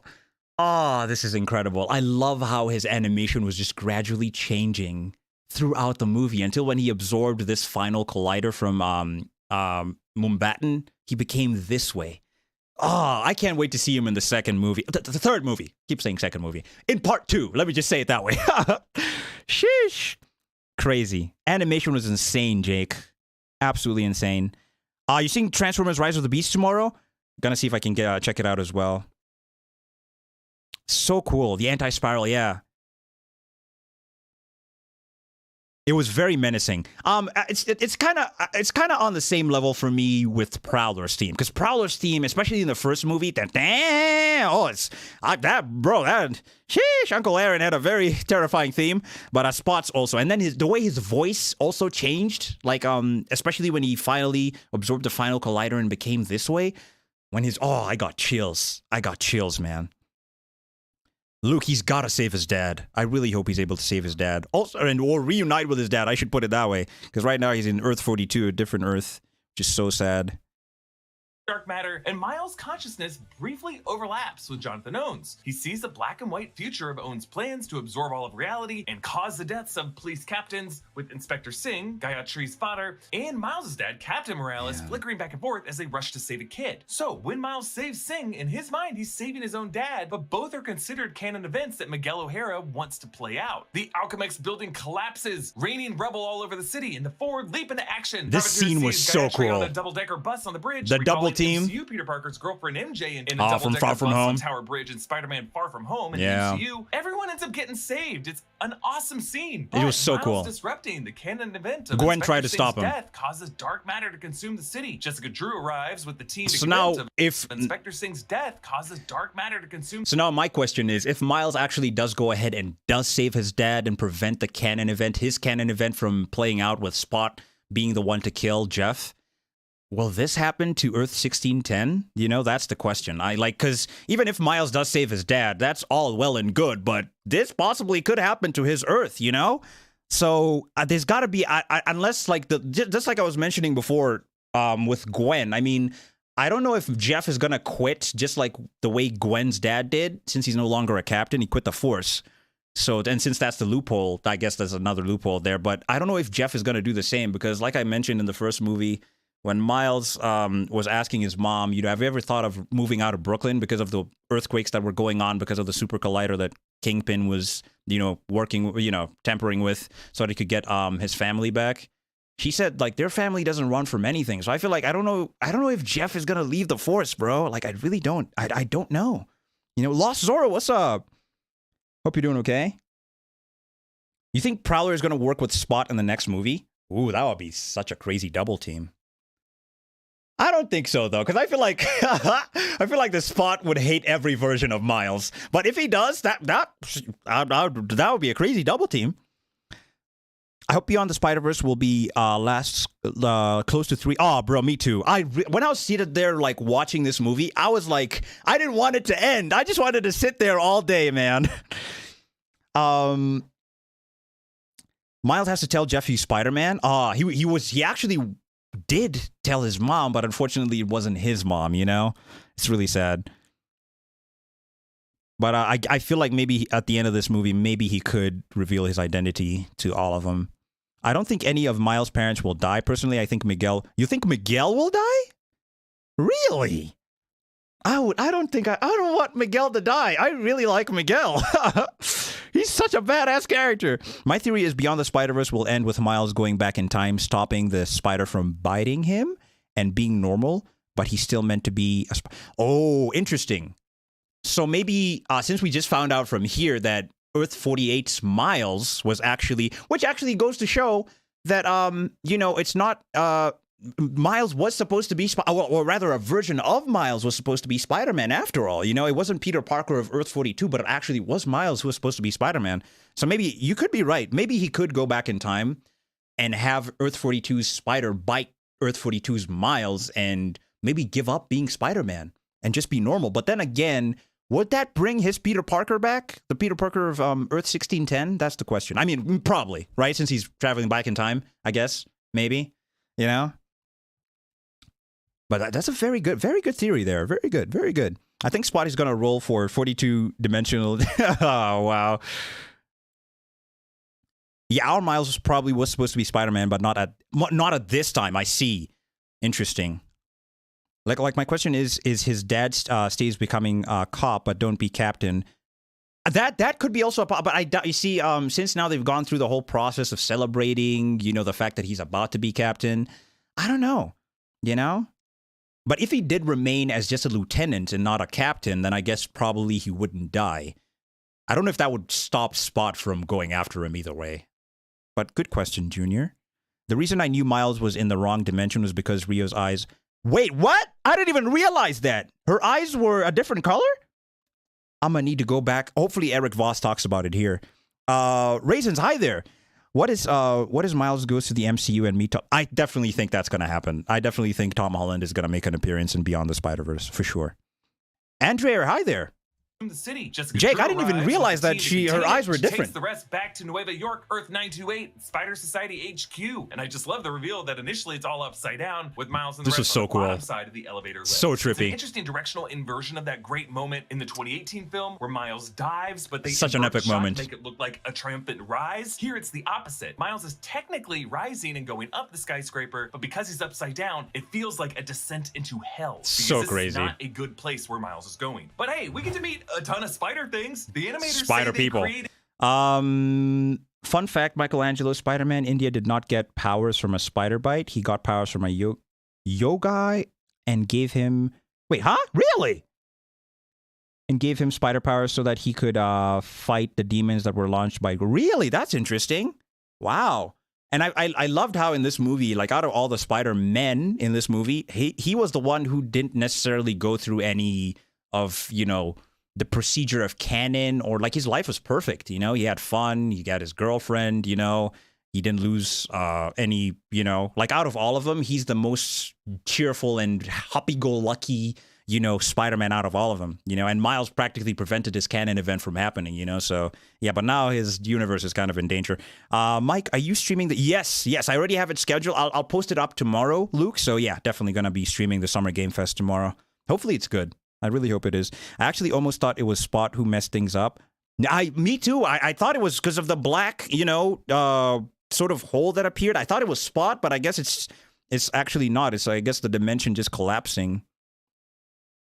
I noticed that Miles was in the wrong when Earth 42 Aaron said... Yeah, I was kind of... Actually, funny thing is, Rio did actually say that. Before Uncle Aaron walks in, she was like, did you change your hair? I was like... When she said, but at that moment, I was so, that I love how that scene plays out, because the whole time you're rooting for Miles to get home in time to save his dad, right? And that was what was going through my mind the entire time. So when he got home, I was like, oh, finally he's home. And then I love how they fake it out, because it kind of looks like Gwen is outside listening to the whole conversation that's going on with Rio and Miles. So at that moment, I was just like, But then when she said, who's Spider-Man? I was like, oh, bro, he's in the wrong dimension. Oh, that scene was, the intensity of that scene had me. I was at the edge of my seat. I felt so bad. I was like, oh, bro, after all that, he ended up in the wrong dimension. His jacket was purple. You see, there were so many cues, but I totally missed it because I was just like, oh my God. It only hit me when Rio was like, who's Spider-Man? What's Spider-Man? I was like, wait, what? He's in the wrong dimension. No. Can we talk about the fact that Insomniac Spider-Man made, a 3D cameo? That was so cool. I actually thought that they wouldn't use the advanced 2.0 suit that he has in Marvel Spider-Man 2? Because in the trailers, they show that he has the normal one from the first game, but they actually used the second one. Bro, when Miles glitched, my jaw dropped. I was like, wait, what? Those colors for Miles' universe look... Oh, number one Spidey fan, I didn't even... When he glitched, I think he glitched when... The first time he glitched was when he was walking up the stairs with Uncle Aaron, right? When Uncle Aaron walked in. But at that moment, I had already knew. I was like, oh my god, he's in the wrong dimension, man. The watch that Pavetier had looked a lot like the bracelet from yes, it kind of did, yeah. I loved it. Like his web shooters are like a yo-yo, which is so interesting. That was so cool. For me, it was hinted he was in a different dimension when I saw Miles was in a world with a green and red palette instead of the normal looking world.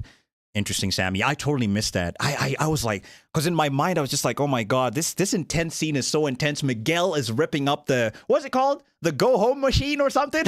He was getting closer and closer, you know, and Spider-Bite had an option on whether to reboot the machine or let him go home, and she let him go home. You know, at that moment, it was such an intense moment because I was just like, oh my god, is she gonna press the reboot button or is she gonna let him go home? Miles was looking at her like, come on, man, I gotta go home.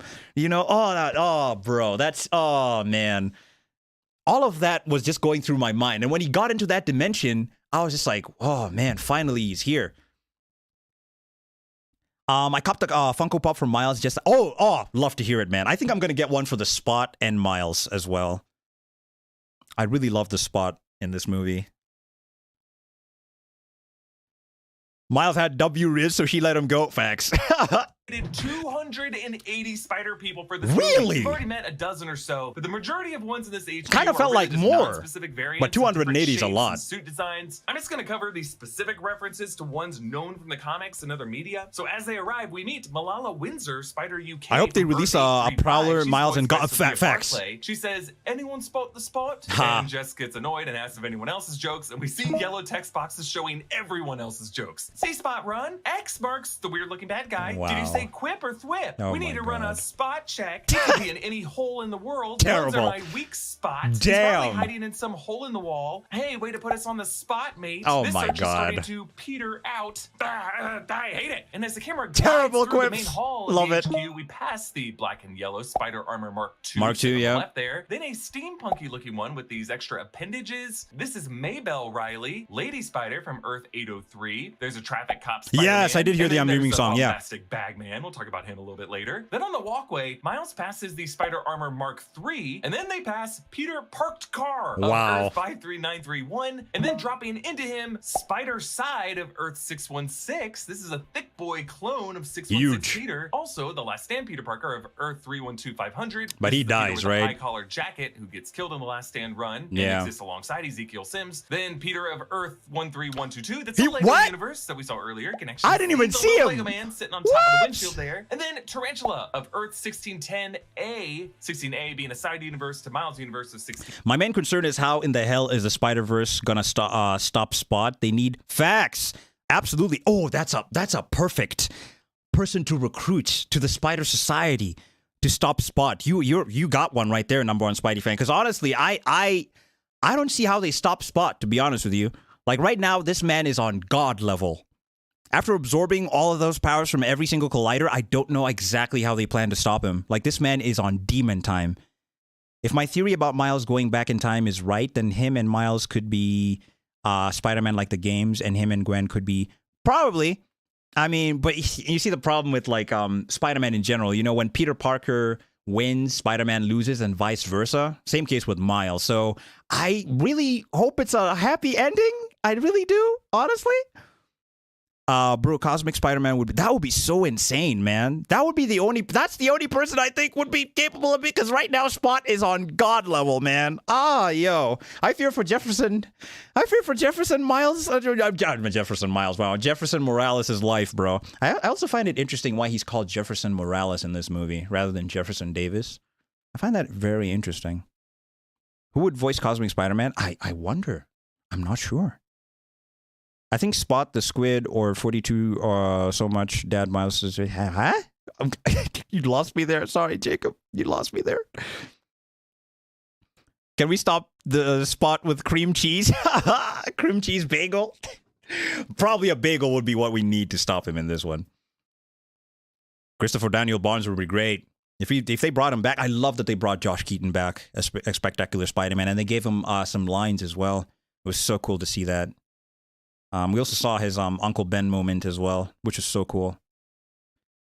I'm so happy that him and Yuri got some lines in the movie. It's kind of wild that Miguel is so focused on getting Miles instead. Right? Instead of stopping this, I mean, okay, technically, he did send Gwen to, observe him, but like his main objective mostly was Miles throughout the movie, So I don't know. Hopefully in the second movie, it's part 2, his focus kind of shifts. I really do hope so, because Spot is the main problem here, But come to think of it, actually, they might just run into Spot because Spot is heading for Jefferson Morales, right? And, Gwen already recruited the people that she needs to go to Earth 42. So the people that are left on Earth 1610 are Spider. Okay, but since Spider-Woman, Jessica Drew he saw the conversation, or she rather saw Gwen leave Miles's room, right? Maybe they might head to Earth 42 as well.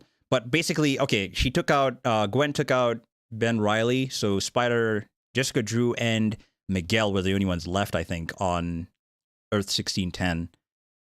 So I don't know. I don't know if they're going to remain or follow Gwen. That's the question. Depends on whether Jessica Drew is going to tell Miguel that Gwen was at their house, at, the Morales' house. I hope they bring back Spider-Man Noir 2. Yeah. He's like my favorite alternate Spider-Man version together with Scarlet Spider-Man. Absolutely. I think they definitely will. I think they will. We saw him at the end of the movie. I really hope Nick Cage comes back to voice. I loved him in the first movie. It was really great. Oh, Miguel wouldn't care. He will literally sit and watch a Jefferson dies because it's a canon event. Very good point. He'd go after Miles. Very good point. I wonder where Miles from the game. Maybe they might include him in the second one, or rather part 2. Najee, maybe. Najee could be in the second movie. Part 2. Was Agent Venom there? Really? Interesting. I didn't see Agent Venom. I did see Flash Thompson's Spider-Man, but I didn't see Agent Venom. Josh, hi there. I hope we get Kane Parker. That would be cool if they added Kane Parker. Pray for Oda. He's going through an eye. Really? Lost. I didn't even know. Oh my gosh. Oh man, I really hope he pulls through.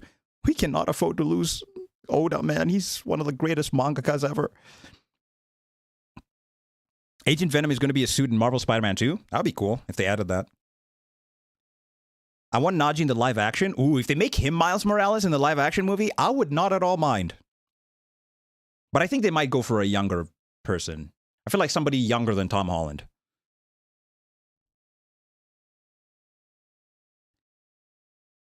Prowler Miles may actually be a twist anti-hero leading a resistance. Yes, he was supposed to be Spider-Man and our Miles was supposed to be Facts. Very good point. Very good point. Maybe he could be the one trying to stop the Sinister Six cartel, probably, right? I'm guessing maybe him and Uncle Aaron are working together because I don't think I don't think he would be a part of the Sinister Six cartel, right? Maybe he's trying to stop them, probably. But then he doesn't want to let Miles go, our Miles of Earth 1610, So whew. Very good, very interesting. We didn't get the Japanese Spider-Man in here. Spider-Man! If we didn't see it, maybe in the second, Beyond the Spider-Verse, maybe. We need Spider-Baby Element. She's gonna, oh, man. I definitely think Mayday is gonna play a huge role in the next movie as well. 1910. Then they meet the moody and dramatic Ben Reilly Spider-Man, aka the Scarlet Spider from Earth 94, voiced by Andy Samberg. It's mentioned here that he's a clone because yes, he is from the Clone Saga, and yes, he's got a lot of baggage. Then they meet the Web Slinger, a cowboy Spider-Man from Earth He just antagonist towards voiced by Taron Killam, and his horse Widow, who's also in a mask. Lila takes him on the tour. Antagonist towards people because he doesn't trust people. I mean, look at the red and blue colors they introduced his character with. Those, yeah, also a Ms. which kind of mixed into purple. Understandable. Because maybe there's like there's a midline. Oh, bro. Sorry. Oh, this part is important. I think you're onto something there. I think he could be an anti-hero. Number one Spidey fan. his horse Widow, who's also in a mask. Lila takes him on the tour of all the multiversal anomaly villains who have been captured. She mentions several Doc Ox, a Mysterio, also a Mysterio, and then a video game guy section. In between them, look at that, and it's the Advanced 2.0 suit, man. From I love to see it, and he looks exactly like he does in the game. Is the Insomniac Spider-Man of Earth 1048. That's love to the see universe it. of the PS4 games, and he asks, "Are you talking to me?" And it's the voice of Yuri Lowenthal. The goat. Who voices Peter in those Love to see Insomniac it. games. There's an interesting villain named Typeface who says, "Go to Helvetica." Sorry, let me read that again. Mike, now that this movie came out, give me your definitive top 3 Spider-Man movies. Ooh. Okay. Okay. Ooh. It's a very tough question. I really love Spider-Man 2. Gonna put Spider-Man 2 up there. I think my top 5, Spider-Man 2. Nah, damn, it's such a tough question because there's so many of them are good, especially after seeing this one. Spider-Man 2, Across the Spider-Verse. No, Spider-Man 2, No Way Home, Across the Spider-Verse, Into the Spider-Verse, and as much as it may get hate, I really loved The Amazing Spider-Man 2. Those I'd put on my top 5. Those are my top 5. Yeah, so Spider-Man 2, Tobey's, No Way Home. Bro, God, it's really tough to say. Oh, man. Or maybe No Way Home above Spider-Man. No. Because I really, man, okay. Not necessarily in the order I said, but those movies I just mentioned are my top 5. Bro, when I saw this part, I freaked out because, oh, man, understandable, Mark Shannon. And I love that they gave Yuri a line in the movie. Wouldn't be surprised if Insomniac just straight up gave them the... Yeah, man, it's crazy. Absolutely crazy. It's too good. Spider-Man 2 is too good, man. I loved Spider-Man 2.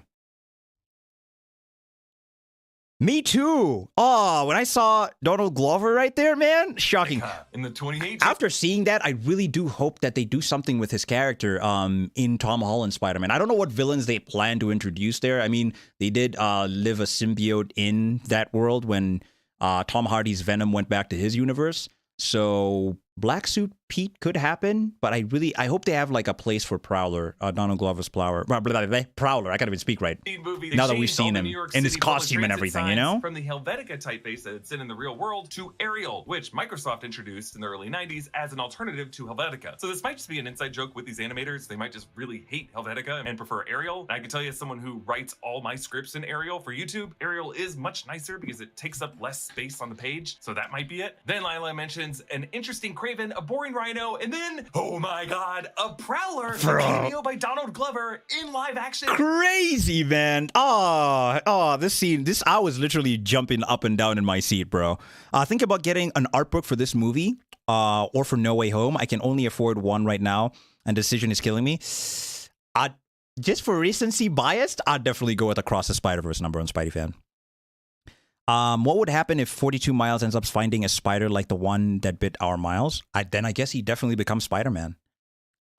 A Prowler spider. That would be crazy. When I saw the Advanced 2.0, I wasn't a huge fan, but it looks like it does in this one. Oh, yeah, facts. It looks so good. It really looks good. I actually like it a lot more than the first game suit. Like, it's got like the bluish on it is kind of like a lighter blue. So it's pretty cool. I like it. Can't wait to see it like fully in action. Hopefully we get that gameplay that Genki was playing in the freaking movie, man. You know, because I think he was playing with that suit in the movie, right? Time to complete the set because I have the first movie's art book. Oh, really? Oh, I love to see it, man. Amazing. Amazing. This part was so awesome. I really hope, now that we've seen him here, he's got to be in Tom Holland's Spider-Man movie. Spider-Man 4, hopefully. Like, he's got like a Bobby claims he was the one who caught him himself, and Glover says, I slipped. Remember, Glover played Aaron Davis in the live-action MCU in Spider-Man Homecoming in 2017, and in that movie he referenced having a nephew who lives in that area, and in a deleted scene calls him Miles. Glover also cameoed in the 2018 Spider-Verse film that was seen in NBC's Community when Troy wears Spider-Man PJs. It's possible. What? I didn't even know. Like, I know that Donald Glover is like the person that inspired the creator of Miles Morales to create Miles Morales, right? That I didn't know he was in the front. Wow. It's could be the same Aaron from the MCU just years after Homecoming. Amazing. It's just wild to see a live-action character sharing the screen with animated ones like Mary Poppins or Who Framed Roger Rabbit, and it increases the likelihood that this series in the next movie may introduce a live-action Miles Morales who will be in the MCU and in the Sonyverse. Miles meets Margot Kess, aka Spider-Bite from Earth 22191, voiced by Amanda Stenberg. She is a digital avatar, and her physical body is back at home, where she has a poster, "We Are Incognito," with a Guy Fawkes logo, an alternate version of the hacker group Anonymous. All these anomalies are sent to the Go Home Machine. It was called the which Go comes Home back later. Machine, yeah. Margot states here that it's based on DNA, which is important. On their way in to see Miguel, Hobie rips a piece of tech out of the wall, joking, "I bet this doesn't do anything," but it sets up how later he's able to engineer his own multiverse watch that he gave to Gwen at the end of the movie. He keeps swiping more He's and so more stuff to goated, use bro. for it. Around Miguel's lab are futuristic versions of tech from villains Miguel has defeated by the year 2099. Could you do a breakdown of the Spider-Man 2 gameplay before the stream ends, Mike? I just want to point out what you liked most and something that you didn't like. If it's there, I liked most about it. I mean, I can just tell you, there's a lot I liked about the gameplay. The black suit looks fantastic. Miles' new powers. Very interested to see, you know, what more he's capable of doing. But he's so OP. I love the freaking Kamehameha, you know, Venom blast he did. I saw a lot of people complain about the black suit design. I don't mind it as much, but I feel like maybe Insomniac is probably gonna... I feel like it's gonna change over time, you know, because a lot of people's running theory is that probably Pete is gonna become Venom in this, which is, if that happens, crazy. That would be a crazy twist, you know, if it's not Harry that's Venom and it's actually Peter who actually becomes Venom, that would be insane, you know, because they're definitely setting up for Miles and Peter to fight in this game. I mean, that definitely has to happen. But yeah, I had nothing really bad to say about the gameplay whatsoever. I liked majority of it. Yeah, imagine 1610 Miles gets a spider from his world to bite Earth 42, and we get a suit that looks like Purple Rain suit. Because I can't lie, that would be crazy. Whoo! Number one Spidey fan, that would be insane. You think we'll have multiple Venoms? Really? So Harry, and then Peter, and then maybe if Eddie Brock comes through, probably. The Into the Spider-Verse wanted us to remember the scientist. That's why he... Yes. Yes. That's why it said bagel instead of pow. Facts. Crazy. Probably Peter, Harry, and then Eddie. Probably. Because Eddie has been established in the Insomniac universe already, right? Hey, Michael, since you watched Across the Spider-Verse, do you now want to taste spider bagels? I do. No. I've had enough of bagels, to be honest with you. Bagels are dangerous food. Hobie's a goat. He was out here telling my facts. At that moment, you know, he told him to use the palms, which is so cool.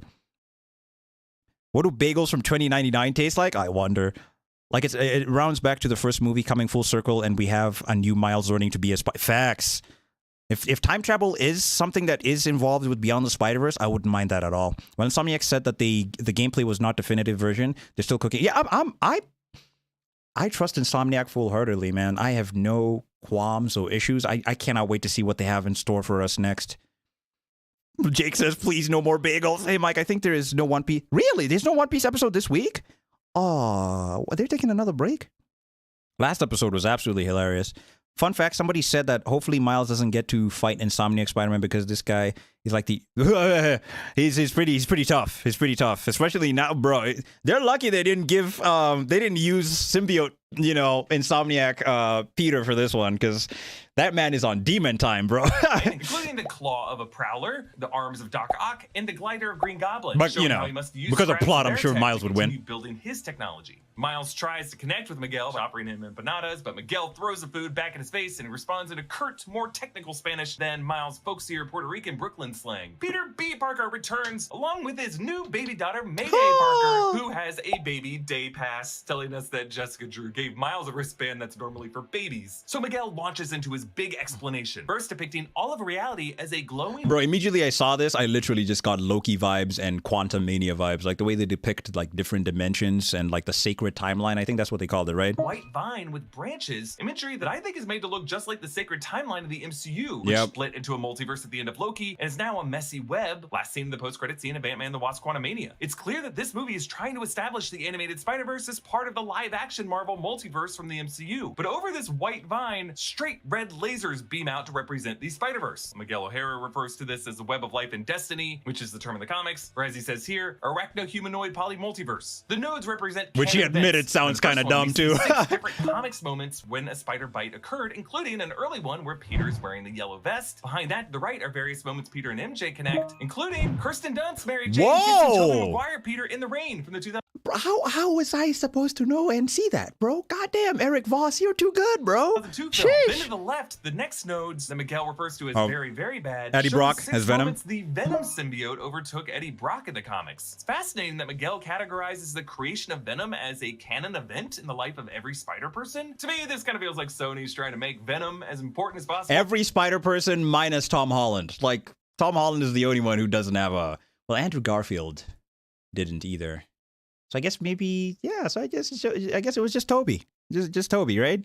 Their Spider-Verse franchise, which also would be kind of weird because their 2 Venom movies so far removed the Spider-Man step from the Venom origin. But going forward, the implication here seems to be that every Peter, Miles, Gwen, or whoever will spawn a symbiote-enriched rival that will plague their lives. Then Miguel takes us through what I'm going to call Death Alley, all the mentor figures that the Spider people have lost. Riz Boss.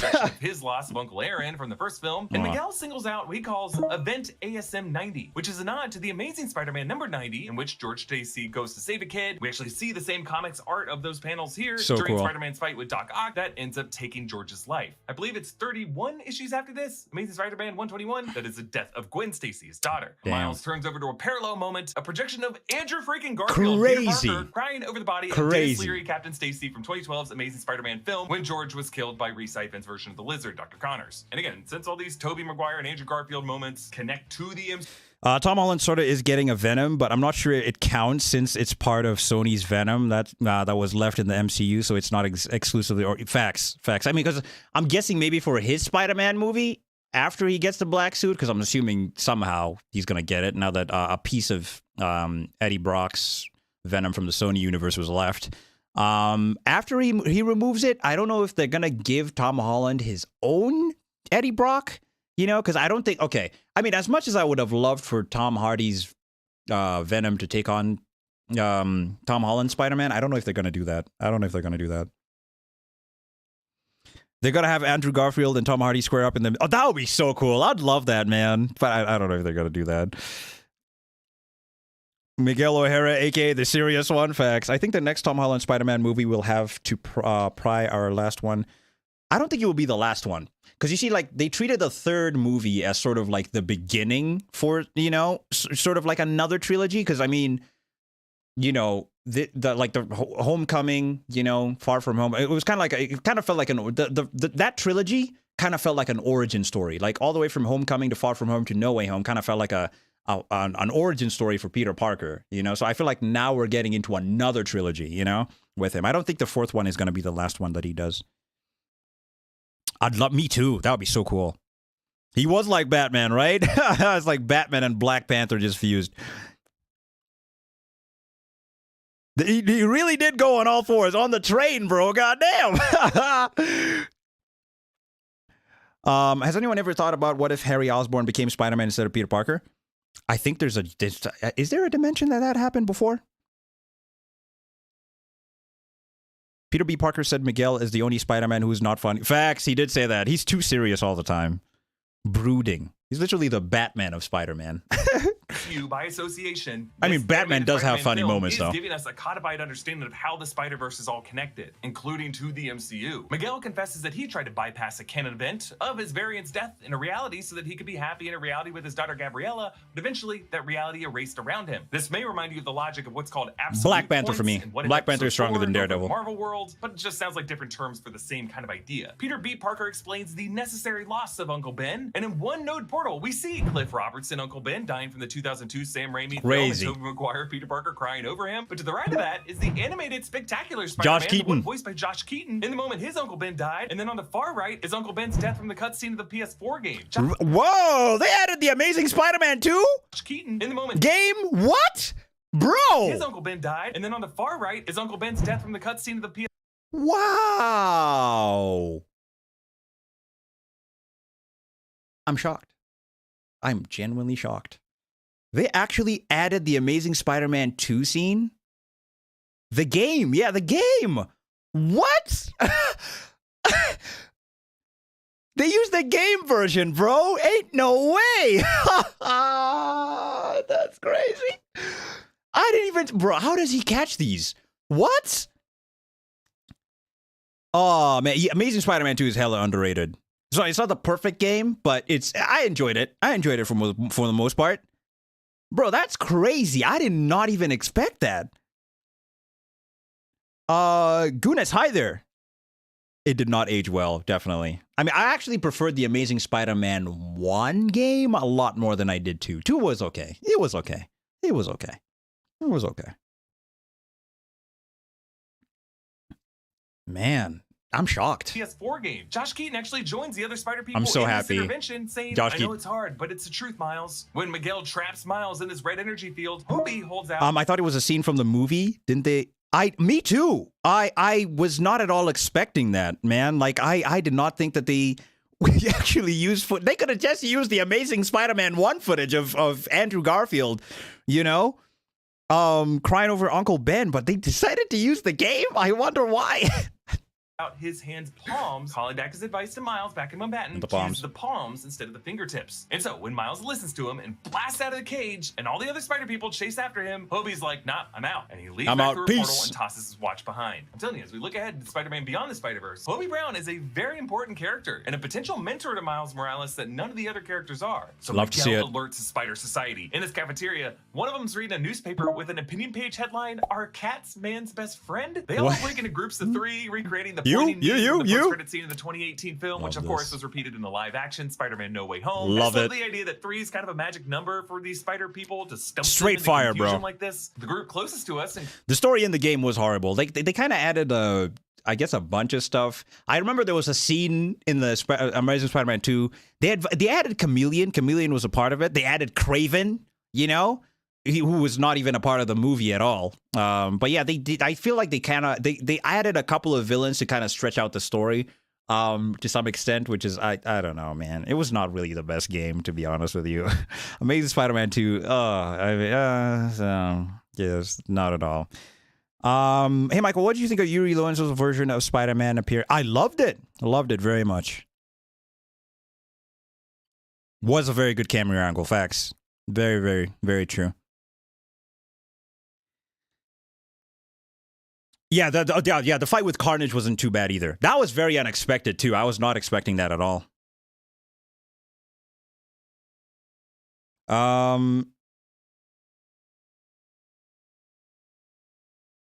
Oh, Thor King, thank you so much, man. I really appreciate the kind words. Very excited for episode 10 of Demon Slayer. Me too.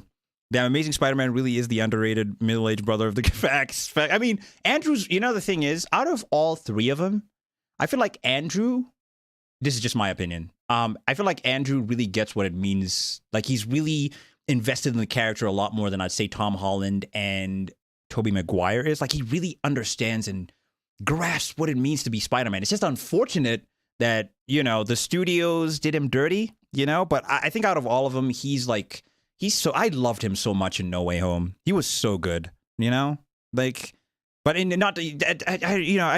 feel like out of all 3 of them, I feel like he's the one who grasps what it means to be Spider-Man the most. In my opinion, just my opinion. includes the white logo PS4 game Advanced Suit Spider-Man, and next to him is Spider-Man Unlimited from the late 90s animated series. And then entering Sector 4 is this dude. Do I have web on my face? What's the deal? This part was funny. Spider-Man 2211, aka Max Bourne from Earth 9500, an associate of Miguel O'Hara in the 90s comics. And Miles clings to his back, kind of like Aladdin does with that bodybuilder when he flees the guards in the chase sequence in that movie. He falls down, and they're piling onto him like white blood cells. Bro, I saw on Twitter, this scene where Miles is taking on all these Spider-Man, this took 4 years to animate, bro. God damn, I feel like we're gonna get Beyond the Spider-Verse in 2077, bro. If it took them that long to make this scene, bro. Anyway, I hope we don't have to wait too long. Tom is like the perfect Peter Parker. He also does a good job as Spider-Man. I feel like Andrew is also really good. I feel like, for me personally, I feel like Andrew is really good as both. He's really good at both. I realized that since the Marvel Spider-Man, Peter was in the movie and he had the one from the PS4 game, the first offense to that. Huh? Sorry, Sean Chip. You want to write that again? Because I'm so confused. My bad, bro. Andrew was wasted potential. I like he's Peter the most. Facts. Same with me, man. And I'm a Spidey fan. I think he's my favorite.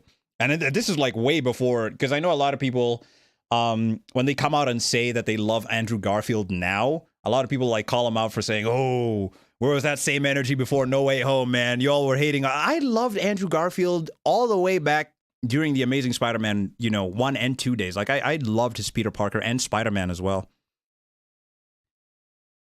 No, not 4 years for the whole, but for this one scene, like, it was crazy. Yeah, Beyond the Spider-Verse is supposed to be out next year, so I really hope that they have at least started working on it, because Jake was telling me that Haley Steinfeld said that she hasn't started recording lines for Gwen Stacy yet for Beyond the Spider-Verse. Andrew's the best as Peter and Spidey. Toby's the best as Spider-Man, and Tom is... Facts. I can agree with that, yeah. What's my favorite anime? Top 3, Demon Slayer, One Piece, and Bleach. Not necessarily in that order, but those are my top 3. It's a damn good scene, though. Oh, so good. This scene was so good. Gray armored Spider Armor Mark 1, and then Spider Cat, who coughs up a web I love on this. his face. And notice how Spider Cat's gizmo is latched to his tail. Oh, to his tail, wow. Which is a callback to Peter B. Parker when they meet the other 3 eccentric Spider people in the 2018 film. This could literally not get any weirder. It can get weirder. And then there's Petarker, aka Spider Rex. Wow. When he whips, it's T-Whip. T-Whip? Miles gets hit by Chibi Spider-Man, What? a really small one, and then Chibi by Spider-Man? Monkey, Spider Monkey too? Slinger, Cowboy Spider-Man from the Wild West universe in the Ultimate Animated series. He fires bullets from his revolver. Miles and Web Slinger end up in a Clint Eastwood-style duel. The frame goes to Love a this. 2-9-3 to 1. He didn't wait for him to aspect count to ratio 3 like it does in to stop Westerns, and counting Miles down gets a from quick 3. draw with a whip. And then we Yeah. get this moment. And then I looked at my uncle and... Let me guess. He died. He died? Yeah. I love it. On the walls of this therapy office is an ink blot test that naturally to spider. us and to all these characters looks like a spider. There's also a diploma from Ditko University, a nod to Spider-Man co-creator Steve Ditko, and it names this therapist Spider-Man Ezekiel Sims, who is the old man Spider-Man from the comics. So since he's the oldest of them, he probably is the wisest and has the most No therapy wonder he's a wisdom to be able therapist. to give them. Peter B. Parker asks Miguel to take a photo of he and Mayday's first chase together. Miguel blows him off, but Mayday whips the button of the phone to take the selfie. During the chase, Miles slides into the legs of Flash Thompson Spider-Man, aka Captain Spider. He wears the Letterman jacket. Miles swings ahead of the bombastic Bagman. This is from the comics when Peter gets stuck in the Fantastic Four's Baxter building and has to borrow one of their suits, and wears a brown paper bag over his head to disguise himself. When Miles twists Joshua, the bag much around love. his Thank you head, so much. You can see the CM. If they give me a live action on Gwen with Haley Steinfeld, I'd melt. I know how much you love her. Luke, I see your tweets, man. I'm already over the roof for the animated spin-off because she is the best character from the book. She's really good. She's very, very good. Michael, what do you think about the soundtrack of the movie? Absolutely loved it. Metro Boomin killed it, man. Top 3 songs were Calling, Self-Love, and Annihilate for me. They're so good. Michelangelo, why didn't every Spider-Man just web Miles up instead of trying to chase him? That's a very good point. I mean, they were trying, because I mean, they were trying to catch him while trying to web and climb their webs. I don't know. It would have been a little bit complicated, but yeah. I didn't like how Peter kept putting Mayday in danger. Maybe when she's older, but yeah, I don't even. She's.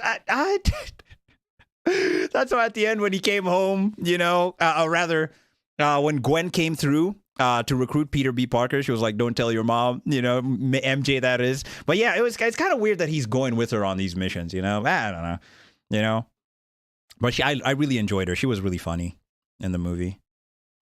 Plot armor. That is true, JR52. They couldn't web him up because of plot armor. Like, hey, Ben Day dots in his outline staying the same Bro, size. he has We his also own foresee animation style. Spider-Man That's in the crazy. Mangaverse. Miles Oh, manga. pushes him Wow. away. Miles gallops on the horse Widow past the anomalies who cheer him on while booing Miguel and the others. Wow. Miles takes Webslinger's hat and stuffs it in the face of Spider Wolf. Then Miles passes Charlotte Weber, the Sun Spider, who has Ehlers-Danlos syndrome that affects her joints and connective tissue, so she uses a wheelchair and crutches. She's voiced by Danielle Perez. The 1967 Spider-Man Love from the this. animated series returns from the 2018 movie post-credit scene, voiced by Yorma Tacone. And Love then it. Miles runs through a kind of danger room with past villains, the Sinister Six from the 90s Sheesh. animated series. We see Doc Ock, Shocker, Goblin, and the rest. Then Miles Shocker! dives out of the skyscraper. A cyborg I'll Spider chase you Woman to the follows, ends along of with the a earth. Canadian Spider-Woman with a hockey stick that Chibi Spider-Man rides. Miles drops into the underworld in Nueva York, and Peter B. Parker tries to get him to hold Mayday, saying Miles is the reason he had a kid. Reminds us of that moment in the 2018 film when, remember, Peter B. Parker had He split got up with divorced, his MJ yeah. because he didn't want to have kids, but upon meeting Miles and seeing him kick ass, he realized, wait, do I want kids now? Miguel chases Miles on the skybound Sheesh, bullet this train, scene. an incredibly animated fight. At one So point, cool. in Miguel's lunge, a frame flashes from an animated storyboard cell, including some artist notes, Imperial Violet and Crimson Oh. Red. This is what instructs the artist which ink color to fill in the character with. These Oh. shades are the specific shades Bro, of this the choke red and slam, indigo bro. for Miguel's suit. You'll notice Damn. these kind of lines and notes often hover around Miguel and his tech. I just love how it hints at Miguel at being a tech head and a control freak, constantly trying to upgrade and upkeep his own animation as he repeatedly has to Injected himself with replug that, his yeah. techno-organic suit. This is what Miles uses against Miguel here, placing his palm on his shoulder, overloading the suit, giving him a classic, hey. And then revealing he intentionally lured all the Nah, Spider I'ma people do my high above own the city thing. so that he could just leap off the train back So to cool. the base. Peter B. Parker He says, played all I of did them. teach him that, so I feel like a pretty good mentor, referring to when Peter B. Parker in the 2018 film just jumped off the Not ledge bad, and kid. fell into the collider beam so that he could go home. Miles goes invisible and sneaks past Margot. He scans his DNA, and briefly can see the scan reading Earth 42, since it reads the DNA of the Spider. Hold up. Margot, he scans his DNA, and briefly can see the scan reading Earth 42. Bro, it was right in front of my eyes and I didn't even see it. Oh, that's crazy. You see, there were so many hints because I mean, yeah, it scans your DNA, you know, depending on what spider you have, and I guess sends you to that your dimension. But since the spider that bit him came from Earth 42, it sent him to Earth 42. Wow, and it's right there on the machine. I didn't even see it, bro. What? That's crazy. I was very confused, by the way. Is Miguel a vampire? Because he kind of looked like a vampire in this one, especially when he was fighting Vulture. I'm not really sure what that was he was injecting himself with.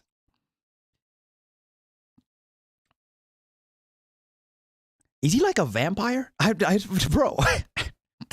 But he was so badass. He was so badass, man.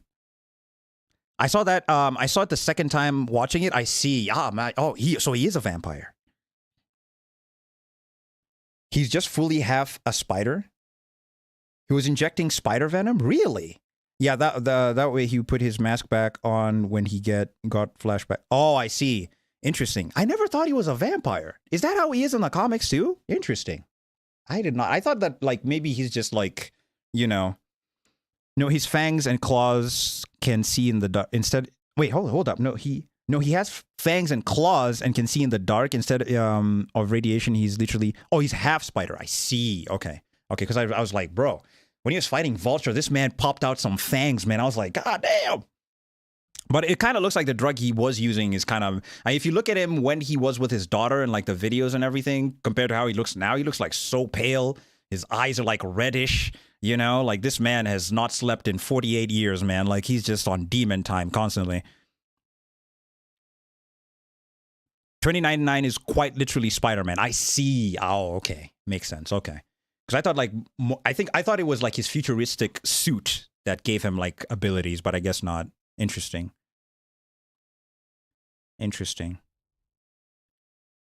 Gave him half. I see. The voice actor of Miles Morales, Haley Steinfeld, and Oscar Isaac put their all into the. Yeah, they really did a great job. Oscar Isaac especially. Like he really popped off, man. Crazy. MK gameplay tomorrow. Very excited. I'll be streaming the Summer Game Fest tomorrow for you guys. I think it starts at 10 p.m. my time. So yeah, no worries. Since it reads the DNA of the spider that bit him. So the go-home machine goes to work. It's a robot in the shape of a spider, wrapping Miles up in a web of lasers. Miguel tries to pry in, but when given the option to reboot the system, Margot decides she chose not to. Just let Miles go home. So Miles tumbles into this red and green Brooklyn where it rains. It's a color scheme that we haven't seen before, so it kind of hits us as... I didn't even catch it at all, you know, because even on Earth 1610, when Miguel, Ben Reilly, and Jessica Drew went to Earth 1610, it was equally also raining. But I wasn't able to tell the difference between both dimensions. I was just like over there, like, oh, Miles, you gotta get home. Come on, get home, you know? Oh, but I didn't catch it. I did not at all catch it. Any game you're hoping to see, bro, Luke? My expectations are super low for tomorrow. Like after the PS showcase, I'm just hoping that this event is good. I'm hoping that there's a surprise factor in there that can surprise me. But I really do hope to see Stellar Blade, MK1 gameplay. I'm very excited for. What else? Yeah, I think that those are the ones I have on my mind right now. I do not think we're gonna see anything to do with Marvel Spider-Man 2. I think we already got the gameplay, and I think Insomniac is gonna like start pushing the marketing in August. You know, but oh yeah, Final Fantasy 16. I think they'll announce a demo there.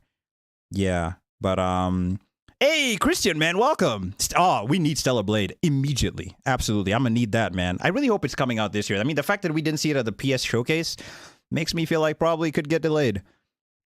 The moment when Miles said who's oh yeah, oh man, that got me. That's actually the moment I realized, oh my god, he's in the wrong universe.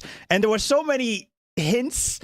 I just don't know why I didn't catch it. My mind was like, oh my god, Miles, he's got to get home. He's finally home. Oh, and then when she said, who's Spider-Man? I was like, oh boy, he's in the wrong dimension.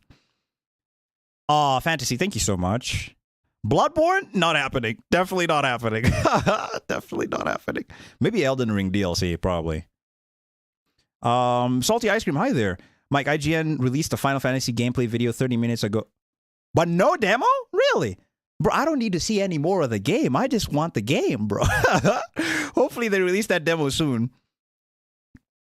I really do hope there's a surprise factor. Because I was hoping to go in there to the PS Showcase hoping to get a surprise factor, but it just really... Spider-Man 2, Phantom Blade Zero, they practically were the ones that carried that showcase. Eerie and off, but it bears a similar palette to the 1610 universe that Miguel, Ben Reilly, and Jess go to. Exactly. It's a really effective visual fake out. Back yeah, so I wasn't able to tell. Peter and MJ put Mayday to bed, and MJ says there's no playbook on being a parent. You just have to make adjustments at halftime. Which feels like a meta nod to this story's two-part structure. Across the Spider-Verse ends at halftime. Beyond the Spider-Verse being the second half. Second half of the movie. Now have to make adjustments and put some new players on the field. Captain Stacy tells his daughter Gwen that he's quitting being a cop, and he gives her the gadget that Hobie built using tech stolen from Miguel. On the screen it reads Project Bootleg, and for the strap he used a Union Jack pattern band. So Miles swings through Times Square where all of his villains past and present are haunting him. We see the giant hands of the Spot reaching out to him, but in Times Square real closely you see W and W's instead of M&M's. Wow. And Soda Coca, which is a giveaway that this is Soda not 1610, Coca, because remember in his universe Coca it's Coca Soda Soda instead with of a K. Ben Reilly camps out outside Miles' room in 1610, but Gwen takes him out, and this is right as we see Miles arriving home, so we naturally just assume it's the same universe. I love when movies do this. Like my favorite example is Silence of the Lambs, when you think Clarice Starling and the rest of the FBI are at the same house, but then you realize the raid is happening at the wrong place, and Clarice is at Buffalo Bill's house by herself. This also happens in the Fellowship of the Ring, when you think the ring wraiths are about to stab the hobbits in their beds, but they're actually across the street. It always works on me, and the way they tease this out is so well. Bro, I don't know why I didn't even realize. I should have looked around his room. At this moment, I should have known that something was wrong, you know? Because his room is so different. There are no toys anywhere, like his figures and all that kind of stuff. I don't know why, bro. In my mind, I was just like, oh, finally, he's home. Now he can finally save his dad. And then, like, when he's having the conversation with his mom, I'm like, oh, he's about to do it. And then she says she doesn't know who Spider-Man is. And I'm like, oh, boy, he's in the wrong universe. Spider-Man 2 maybe on June 10th at the event hosted by... Ooh, okay, maybe. Yeah, the Future Game Show. I'll be streaming that as well. If they do show something, maybe like a story trailer, I wouldn't mind that either. We didn't know much about her in the first movie, so I found it pretty interesting. Wait, about who? I love how the... Oh, yeah, with Gwen. Yeah, that actually surprised me so much because I thought this was going to be mostly a Miles Morales story, but it is a Gwen story just as much as it is a Miles story, which I loved so much, you know? Oh, yeah, I was wondering why his room was different. I thought he was in a different part of that. Me too. Like, this is actually his room. And it didn't even click to me that, oh my God, his room looks different, you know? Done. Rio asks Miles why he changed his hair. Oh my God, Jake, you're right. Her eyes are a different color because they're normally like brown, but here they're green. Bro, there were so many hints. I didn't even catch it. Oh my God. She doesn't remember giving him any advice. Miles, though, has a speed bag by his door now, as in Earth 42. Look at her eyes. They're different. I didn't even realize, bro. I did not even realize. More of an aggressive fighter. Also, Earth 42 Miles' room has less toys and... Oh, see that, bro. Even I was so concentrated on what Miles was saying, I did not even look at his fit. He's got a purple hoodie, you know, purple for Prowler, bro. Damn. posters and more stuff in milk crates around the house. There aren't really that many photos of Jeff Morales, just the mother and the son, because it would have been too painful to have too many photos of him around. Miles reveals himself as Spider-Man, but Rio doesn't know who he same. is. In my For a cinema, second, we're just like, oh, she's just a mom who doesn't really get it. But no, there is no Spider-Man in this universe. Miles demonstrates this just sad little whip? And there's a great match cut with Gwen standing on the ceiling. See, his room is so different. 1610. Cut 2, Miles in Earth 42 with his mom, and Miles finally figures it out, and it He's hits a nerd. us like a hammer. Damn. Uncle Aaron walks through the door, having never died in this dimension because there's no Spider-Man, and they go to the rooftop. The city is plagued with crime, on fire, and the worst gut punch, the rooftop mural. In place of the Aaron Memorial, now has a memorial for Jeff. My question is, was Jeff Morales dead from the moment Miles was a kid, or like a baby, or, you know, did he die recently? That's my question. I wonder. Like, I wonder at what point he died. That's one thing I'm curious about. Maybe Laura will give us an update regarding MJ, her relationship with Peter, and possibly just I really hope she says that there are no more missions, you know, including her. I just hope she's a part of the story. That's all we need. Me and my sister were like, please tell her, Miles, please, because I really was getting tired of Miles hiding. Facts. Like, he had so many opportunities. Like, he wanted to tell his parents and reveal everything, but man, and then the one moment when he does it, he's in the wrong universe. Like, bro, that really hurt me. That was crazy. Oh, man. In my opinion, he died the same time Uncle... Oh, that's a very good point. He could have died the same time, which would have been a year and 4 months ago, probably. Because since the time skip from this movie is a year and 4 months, like they mentioned. Oh, good one. Number one Spidey fan. You could be right there. Yeah, same. You and Luke have the same... Or rather, Luke, you and number one Spidey fan have the same opinion there. It could be like the same time Uncle Aaron died, like Into the Spider-Verse. Morales. In the upper corners of that mural, Pichelli and Bendis, for Sarah Pichelli and Brian Michael Bendis, creators of the Miles Morales character. Miles gets KO'd by his alternate Prowler self. He got knocked out, bro. His spider sense never went off. Maybe because he can't sense himself, especially if that... Wait, really? He can't sense himself, so his spider sense... Bro, could that be a thing? Like, he can't be able to sense his Prowler self at all? If that's gonna be a problem. That would be crazy. If he can't sense at all Earth 42 Miles, like, if they were to fight, then damn. That's crazy. That Miles didn't have powers to save his dad, so after losing him, he became understandable. He would have become the Prowler for vengeance. But now begs the question, who killed his father, Jeff Morales? Could it be the Sinister Six cartel? Probably. He is a goated writer, facts. Now, I think it's just because he's so confused by... Probably. Maybe he was so confused by everything going on around him, he's like, he couldn't at all react in time. Can you realize, though, Miles throwing a bagel at a scientist created... Facts! That's the crazy... That shocked me, Foxy. I was like, what? Oh, my God. Jonathan Owen was right there, chasing Miles and Peter B. Parker. You know, when they were leaving Olivia Octavius's office, when they took the hard drive and everything, and he threw that bagel at him. He was right. Oh, I can never watch Into the Spider-Verse the same way ever again. That bagel scene is so... It's gonna haunt me for the rest of my life. I do remember thinking Spider-Man senses kind of... Yeah, right? Yuri Lowenthal told us in an interview that we had... Yes, I saw that one when he did with IGN. He said something very interesting. It's like the thwip of the Spider-Berg. Is that what he said? Interesting. Yes, that's what he said. Yeah, that was a good one. Thought it was 18 months since the time he became Spider-Man. I think, is it 18 months? Not sure, because he said a year and 4 months, I believe. Is that equivalent to 18 months? I could be wrong. I don't think so. Could be. Not to mention Miles is also tired front outrunning the literal Spider-Verse. Bro needs to go. Yeah, facts. Also, does the thwip means Miles is... I don't think he's out of webs. I think maybe he was just like confused at that moment. Or maybe he could be out of webs. Probably. Right? 16 months. Thank you so much for that one, Jake. Yeah, if I might coin that. That's what he said. Yeah, that's what he said. I think maybe it was just to show that he was confused in that moment, number one Spidey fan. Like, he did thwip, and then she was like, you know, Spider-Man, who? You know, maybe. I don't know. I'm not sure. But maybe he could have been out of... maybe he could have been out of webs, probably. That variant itself doesn't have spider powers. Salty's ice cream, thank you so much. Punching bag, the same one that he used to work out on in the 2018 film, and the one Miles tied Peter B. Parker to. Aaron puts on an album, Ain't No Love by A Lion Unleashed. This scene was so intense. Punches a bag, releasing...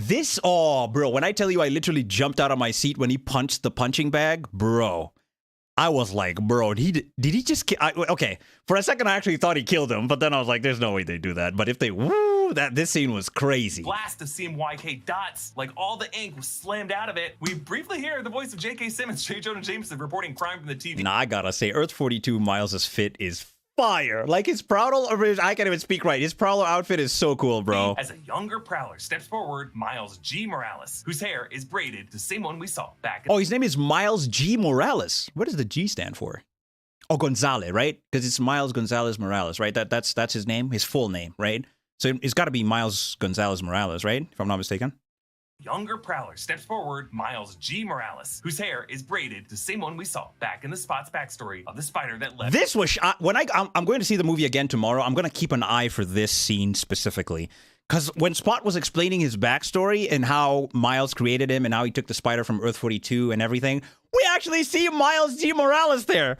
I was like, what? That's crazy. Oh my god, what? So he was the one who was supposed to be Spider-Man in Earth 42. Ah, man, crazy. Malik, his drip is so crazy, right? Earth 42. Our Miles' face is lit red on one side, blue on the other. This is what you were talking about, number of Spider-Man. So red and blue, and then meets in the middle as purple.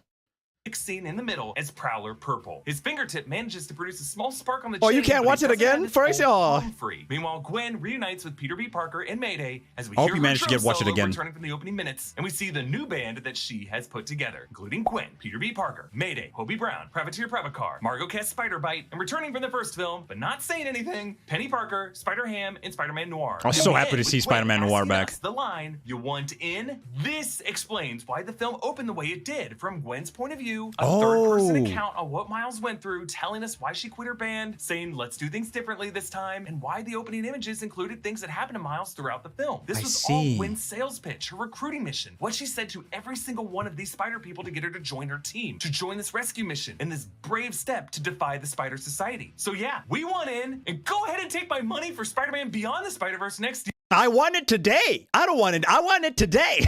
Holy shit. What a cliffhanger and what a film. Please support our growing network with a Miles Morales multiverse dive breakdown. Fantastic.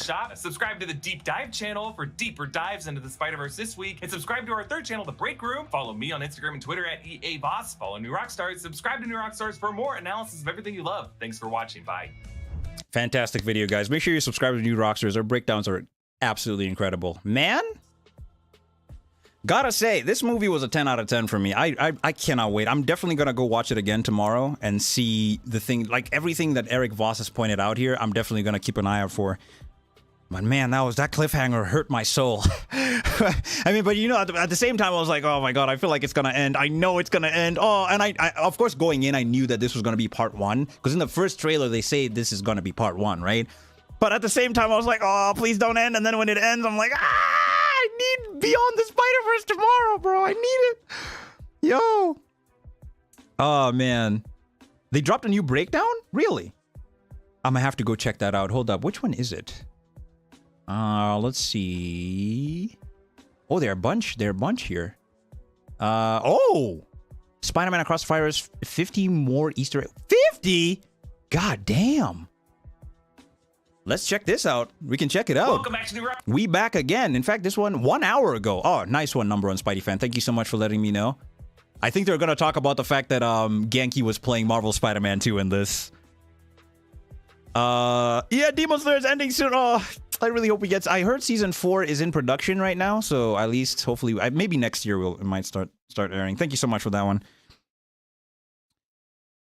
Taiwo, yeah, I totally missed that, bro. Like, I totally missed that scene where on the go home machine it said Earth 42.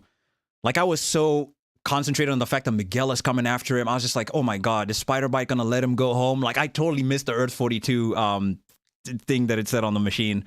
Anyway, let's see. Here we go.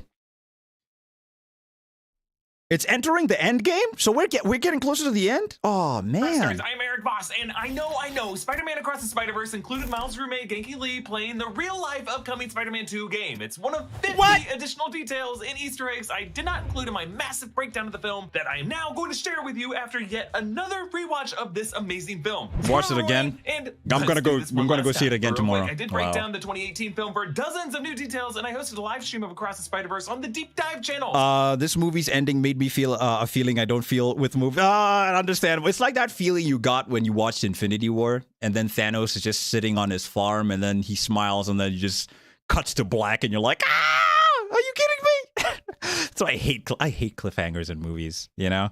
I actually watched Fast 10 recently, and that one ended off on a cliffhanger that was just like, bro, really? But for this one, like, it ended in such a way that, you know, I mean, not everything was resolved, but it ended in a right spot, you know. But with Fast 10, it just like ended abruptly. I'm just like, what? We're ending it here? I feel bad for Mappa, but imagine if they had Bleach. Ooh, that would be crazy. They're animating too much, though. You know, man, there's so many anime that are. But okay, we're getting Jujutsu Kaisen season 2 next month, so I'm excited for that at least. Genki got to play the game early. That's so unfair. It's the same feeling I felt with the Attack on Titan cliffhanger. Understandable, especially for part 1. I'm so happy I started reacting to the anime when part 2 and part 1 had concluded. Fast 10's ending was so bad to you. Understand? I mean, I enjoyed the film. It was okay. Jason Momoa was cool. I liked him as the villain. I think tomorrow at the Summer Game Fest, we're going to see the clip we saw in the movie in HD because we already figured that it's Spider-Man. Okay, either there, Farxie, or probably at a future game show that Yuri Lowenthal and Laura Bailey are going to be hosting. But maybe between the two. We'll see. Because Jeff Keighley did say that the games that he did show in the trailer for the Summer Game Fest, he's not confirming or denying that either of them will be there. So we'll see. We'll see. They still are. They're on number 10 right now. Jake. How long is it going to take for Mappa to finish the last part? I think they said August is when the final part comes out. Final part of part 3. Part 3, part 2. I think there's so many parts. In Avengers Secret Wars, they're going to get Miles to join them because they are making... Yes, I heard about that. Amy Pascal did confirm they're working on a Spider-Man Miles Morales live-action movie. And a Spider-Woman one as well, if I'm not mistaken. Subscribe and support us with a Miles Morales Multiverse Dive shirt at nerdriot.shop. In case you missed it, New Rockstars isn't just one channel anymore, it's 3! Earlier this year, we launched the Deep Dive. He said the same about Suicide Squad, and look what happened. Understandable, understandable. Could happen at the Summer Game Fest, Farxie. We'll just have to wait and see. Hang out online. It's also the new home for Inside Marvel. And cliffhangers are the worst in movies. Trailers, TV shows, and movies. We've got so especially when we have to wait a year. So head on over and subscribe. And while you're at it, don't forget to subscribe to the New Rockstars main channel and the Deep Dive. Okay, the opening frames of the film actually have a red graffiti word cough flash in the lower right corner. This is a running joke with Lord and Miller films since 22 Jump Street when a cough was audible in the opening seconds. And they added a cough to the 2018 Into the Spider-Verse film if you listen closely. Detail number 2. A really? sound effect can be heard over the Lord and Miller logo. Another running joke from these guys from Clone High when they put that sound effect in everything, the Lego movie, and yes, the opening cards of the 2018. Bro, you see, this is why I need to watch this movie again. There's so much. Like, I didn't know a cough and a freaking dolphin was in the part of the opening. What? What? That's crazy. Spider-Verse film. Detail 3. Oh yeah, we still need to know who's voicing Harry in the game. With that Halloween lizard costume is the same polo that because what was he? He played Heimdall. Let me know his name in the chat, guys. Scott Porter. Scott Porter. He said he's not coming back as Harry Osborn for Marvel Spider-Man 2, which is sad. Wears in the 90s. I wonder who's going to be voicing Harry though. In Miles' recap, he talks about Spider-Man, Scott Porter, sponsorship deal, which is a callback to Peter B. Parker in the 2018 film recommending baby powder in the suit. And we see Miles' YouTube apology video. It gets 11 million views, yet bro has 69 million dislikes. That's crazy. That's crazy, bro. Somehow 69 million downvotes. 69.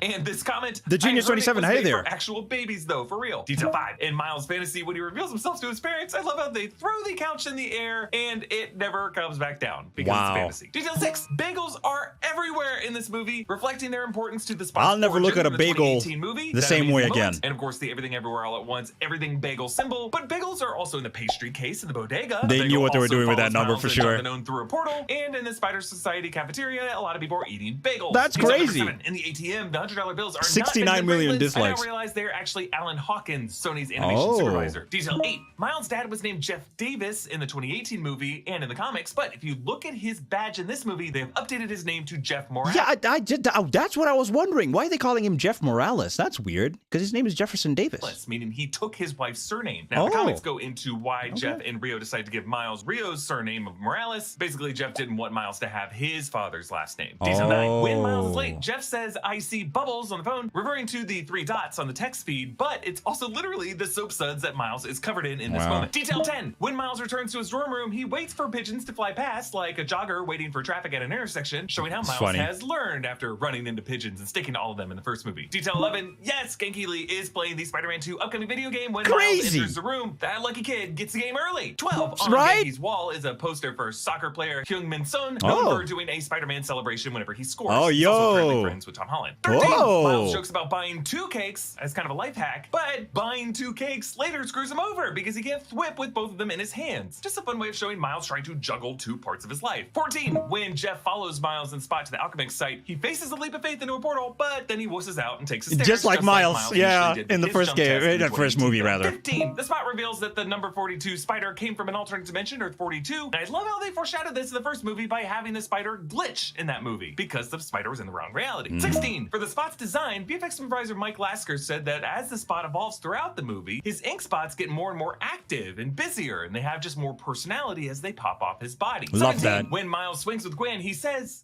Oh, he's like a ninja vampire Spider-Man, but a good guy? A vampire good guy. I'd pay good money to see that. he says, "A vampire good guy, I'd pay good money to see that." A meta nod to Morbius, Oh. good guy vampire that Sony hoped we'd pay good money to see. Twice. 18, Miles tells my favorite character in the movie to stop. Twice, because they released the movie again in cinemas. It's Morbin time. I also was like, huh? Didn't he have? Yeah. Same, Foxy, same. Michael ended by it now because tomorrow I'm going to see the. Oh, you're going to see the Flash? Oh, really? Oh, enjoy the movie, man. I've heard that people are kind of mixed on it. People have complained and said the CGI isn't the best, but the movie is like really good, like story wise, and all. Like it's a really good movie. I'm excited. I'll be going to see it. I think not on the because it comes out on the 16th. So I think probably on the 19th of June, probably. This kid, man, I don't get why he was licking. Bro, the amount of germs on that window. Sheesh. That kid is you trying to get in? What?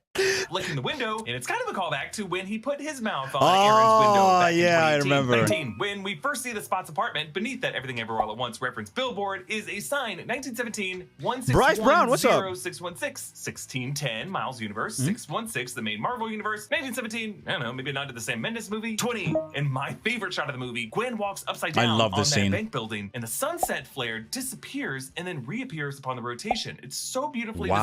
designed. Everything in the scene. 21, another detail here, Gwen and Miles sit upside down by whipping the underside of the overhang, and then as they sit, their hands and legs must be sticky. They got sticky butts. 22, as they Crazy. hang upside down, you can see gravity. That's literally the same thought I was thinking in my mind. So, like, are their butts sticky too? Like, that's weird. Hugging their eyebrows, their cheeks, and their foreheads upward. 23, on the way to Jonathan Owen's place, there is a sign in the background, soda. It's a generic brand. 24, Paviter Prabhakar's acrobatic movement and the way he flattens his feet as he moves is based on, and I'm gonna mispronounce this, I'm so sorry, Kalari Payattu. It's a 2,000-year-old martial art from the Indian region of Kerala, one of the oldest known martial arts still practiced in the present day on Earth. 25, I had already talked about how Hobie Brown's body was animated with a lower frame rate, but it's actually different parts of his body. Like his body was animated on 3s with his vest slightly offset. His guitar is animated on 4s so that we see each individual part of him strumming it as a rock star pose, and its general outline is actually animated on 2s, the way Miles was at the beginning of the 2018 film. So Wow. they separated different parts of his body for an overall anarchic punk rock aesthetic. I think, Jake, you're the one who was telling me that, how long did it take for them to animate Hobie Brown, Spider-Punk? Was it like 2 years or something? Because every part of his body is a different animation frame rate. That's crazy. That's crazy.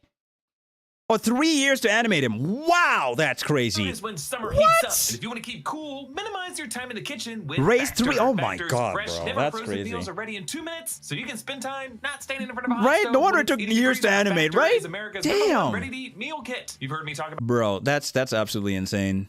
That's why I feel like Beyond the Spider-Verse probably could come out in 2027, honestly.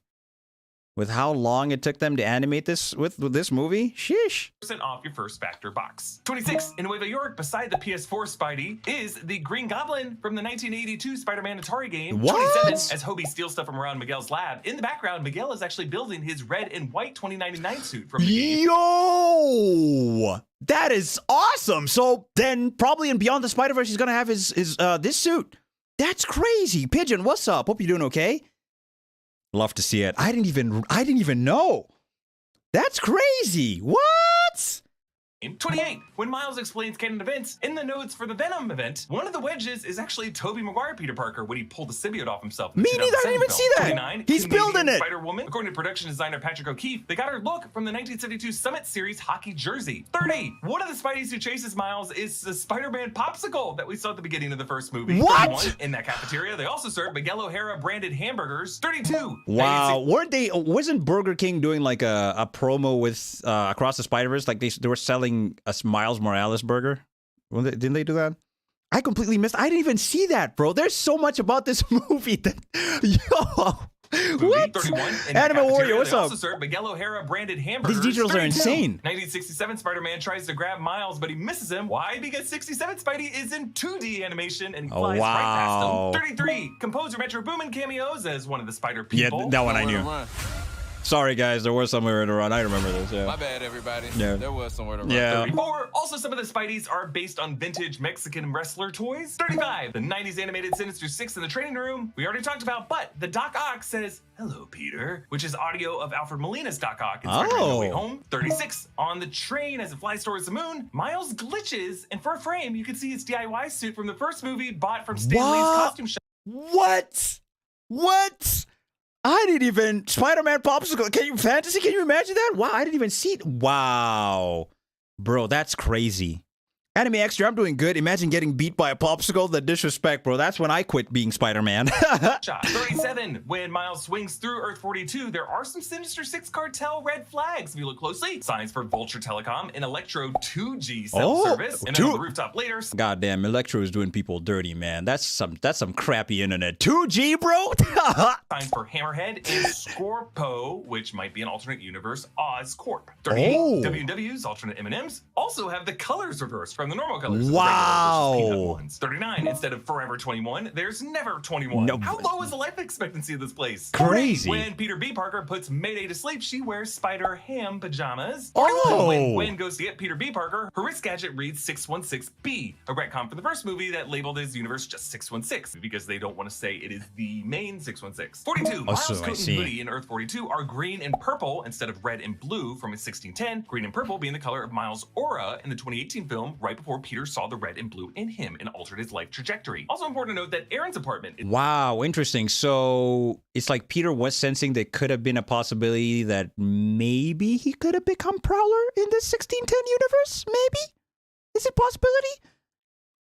Legendary Matrix, I'm right there with you, man. Oh my gosh. New Rockstars are on a whole other level, man. I didn't even realize there was a freaking popsicle that was chasing Miles. purple instead of red and blue from his 1610. Green and purple being the color of Miles' aura in the 2018 film right before Peter saw the red and blue in him and altered his life trajectory. I don't know. He must like watch these movies like 100 times or something, right? Probably. To be honest, I think they just made like a 5-hour movie and split it into saving the second part as Beyond the Spider-Verse. I think most of it is animated already, hopefully. Because what Haley Steinfeld said that, judging from what Jake told me, I guess the voice actors haven't started voicing the characters just yet. Yeah, so our Miles was supposed to be evil. I see. Okay. Oh, absolutely. He's smoking it. Absolutely. He's taking it all in, Anime Warrior. Yeah, I saw like a plushy chibi Spider-Man as well. Man, crazy. Also important to note that Aaron's apartment is red and blue, which leads to my theory that I talked about in another video that these guys might actually be good guys. 43. Rio has green Just eyes. like you had said, oh, this is what you were talking about, what Jake had mentioned. She has green eyes, man. So just like you were saying, number one Spidey fan, potentially that they could be anti-heroes taking on this Sinister Six cartel. Earth 42 Miles and Uncle Aaron. Eyes in Earth 42 instead of her normal brown. Could just be the lighting of this room. 44, there's also a sketch of the Prowler claw in Earth 42 Miles' bedroom. What? 45, Miles' poster above his bed is Oshami on a green background instead of sashimi on red, as Wow. it is in his bedroom in 1610. 46, Rio asks, do you shoot webs out of your culito, which is Spanish for little butt? And Miles says, I had a nightmare about that once, but no. And since this is connected to the multiverse logic of the MCU, there was that Multiverse of Madness dream walking rule might apply here, in which dreams are technically you peering into your life, into your alternate universe self. And both America Chavez and MCU Peter Parker have speculated about alternate Spider-Man maybe shooting webs out of their butts. Wow. So there is one out there that does this. Just 47, like- on the roof, Aaron's phone lights up as he side-eyes Miles, a detail showing that 42. Bro, you know, at this moment right here, I already knew that Uncle Aaron knew that this wasn't Miles. Like, the way he was side-eyeing him, I'm just like, bro. Something, he's about to knock him out. And then instead, Earth 42 Miles comes in. Miles G. Morales comes in. We're not ready for bro. But do you guys think they'll actually fight? I mean, they are. It seems like probably they may be anti-heroes for this next movie. But probably to escape, Miles is going to have to fight him. Our Miles. Not Miles G. Morales, but Miles Morales of Earth 1610. I'm going to watch Canadian Lad's video after this. He watches the movie. Yeah, he does. Bro, at 0.25 slow-mo? That's crazy. Welcome back, Savage Boy Ben. 2 Miles that texted him that he was on his way. 48, in the 2018 film, we saw Miles going from having his shoes untied to tying his shoes by the end of the movie to show his evolution, his maturity. But now, when he's tied up to Aaron's punching bag, he's back to his shoes being untied. 49, while 1610 Miles famously wears Air Jordan 1s with the red and white colors and the black swoosh, Earth 42 Miles wears Nike Air. Bro, I'ma need these. Especially in this color. God damn, bro. Yo, Earth 42 Miles, he's got the drip. His drip is insane. Yeah, it might open them fighting every movie opens with a fight. Yeah, it might open with them fighting, probably. I can definitely see that. Airs with alternate black colors. And 50, when Gwen has her emotional speech with her dad, the mood ring watercolor. Mordecai, I agree with Miles' perspective. I mean, if you were in his position, you'd let your dad die just to save the entire universe? I mean, I agree with Miles, man.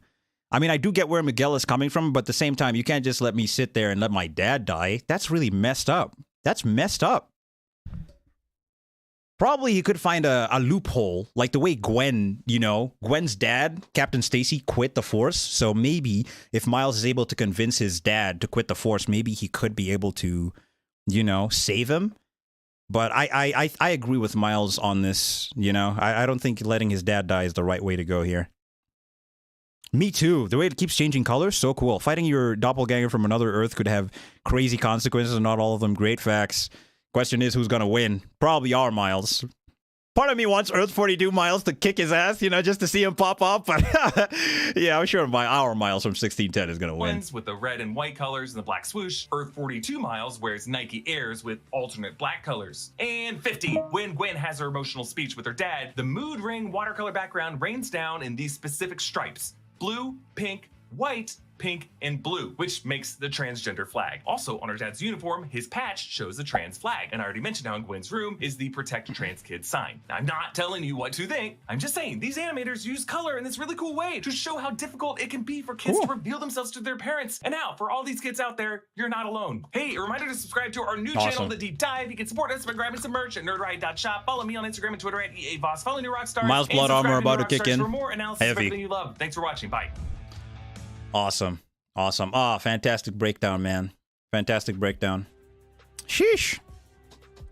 All right, guys. I think I'm gonna call it a day. Really appreciate you guys for hanging out with me and just listening to New Rockstar's breakdown and just talking about the movie. Overall, I give it a 10 out of 10. I cannot wait for Beyond the Spider-Verse. Cannot wait to see what they have in store for us there. I really hope we don't have to wait too long, because if Haley Stanfield is saying that she hasn't recorded her lines as Gwen yet, I'm kind of worried. I feel like the movie is definitely getting delayed from March 29th, 2024 to probably late 2024, maybe, hopefully. But Miles versus Peter Boss, right? I'd love to see that in the video game. Marvel Spider-Man 2, we have to get that, Mordecai, that's for sure. Will you do a reaction video for the Blades of the Guardians? Wait, is it out?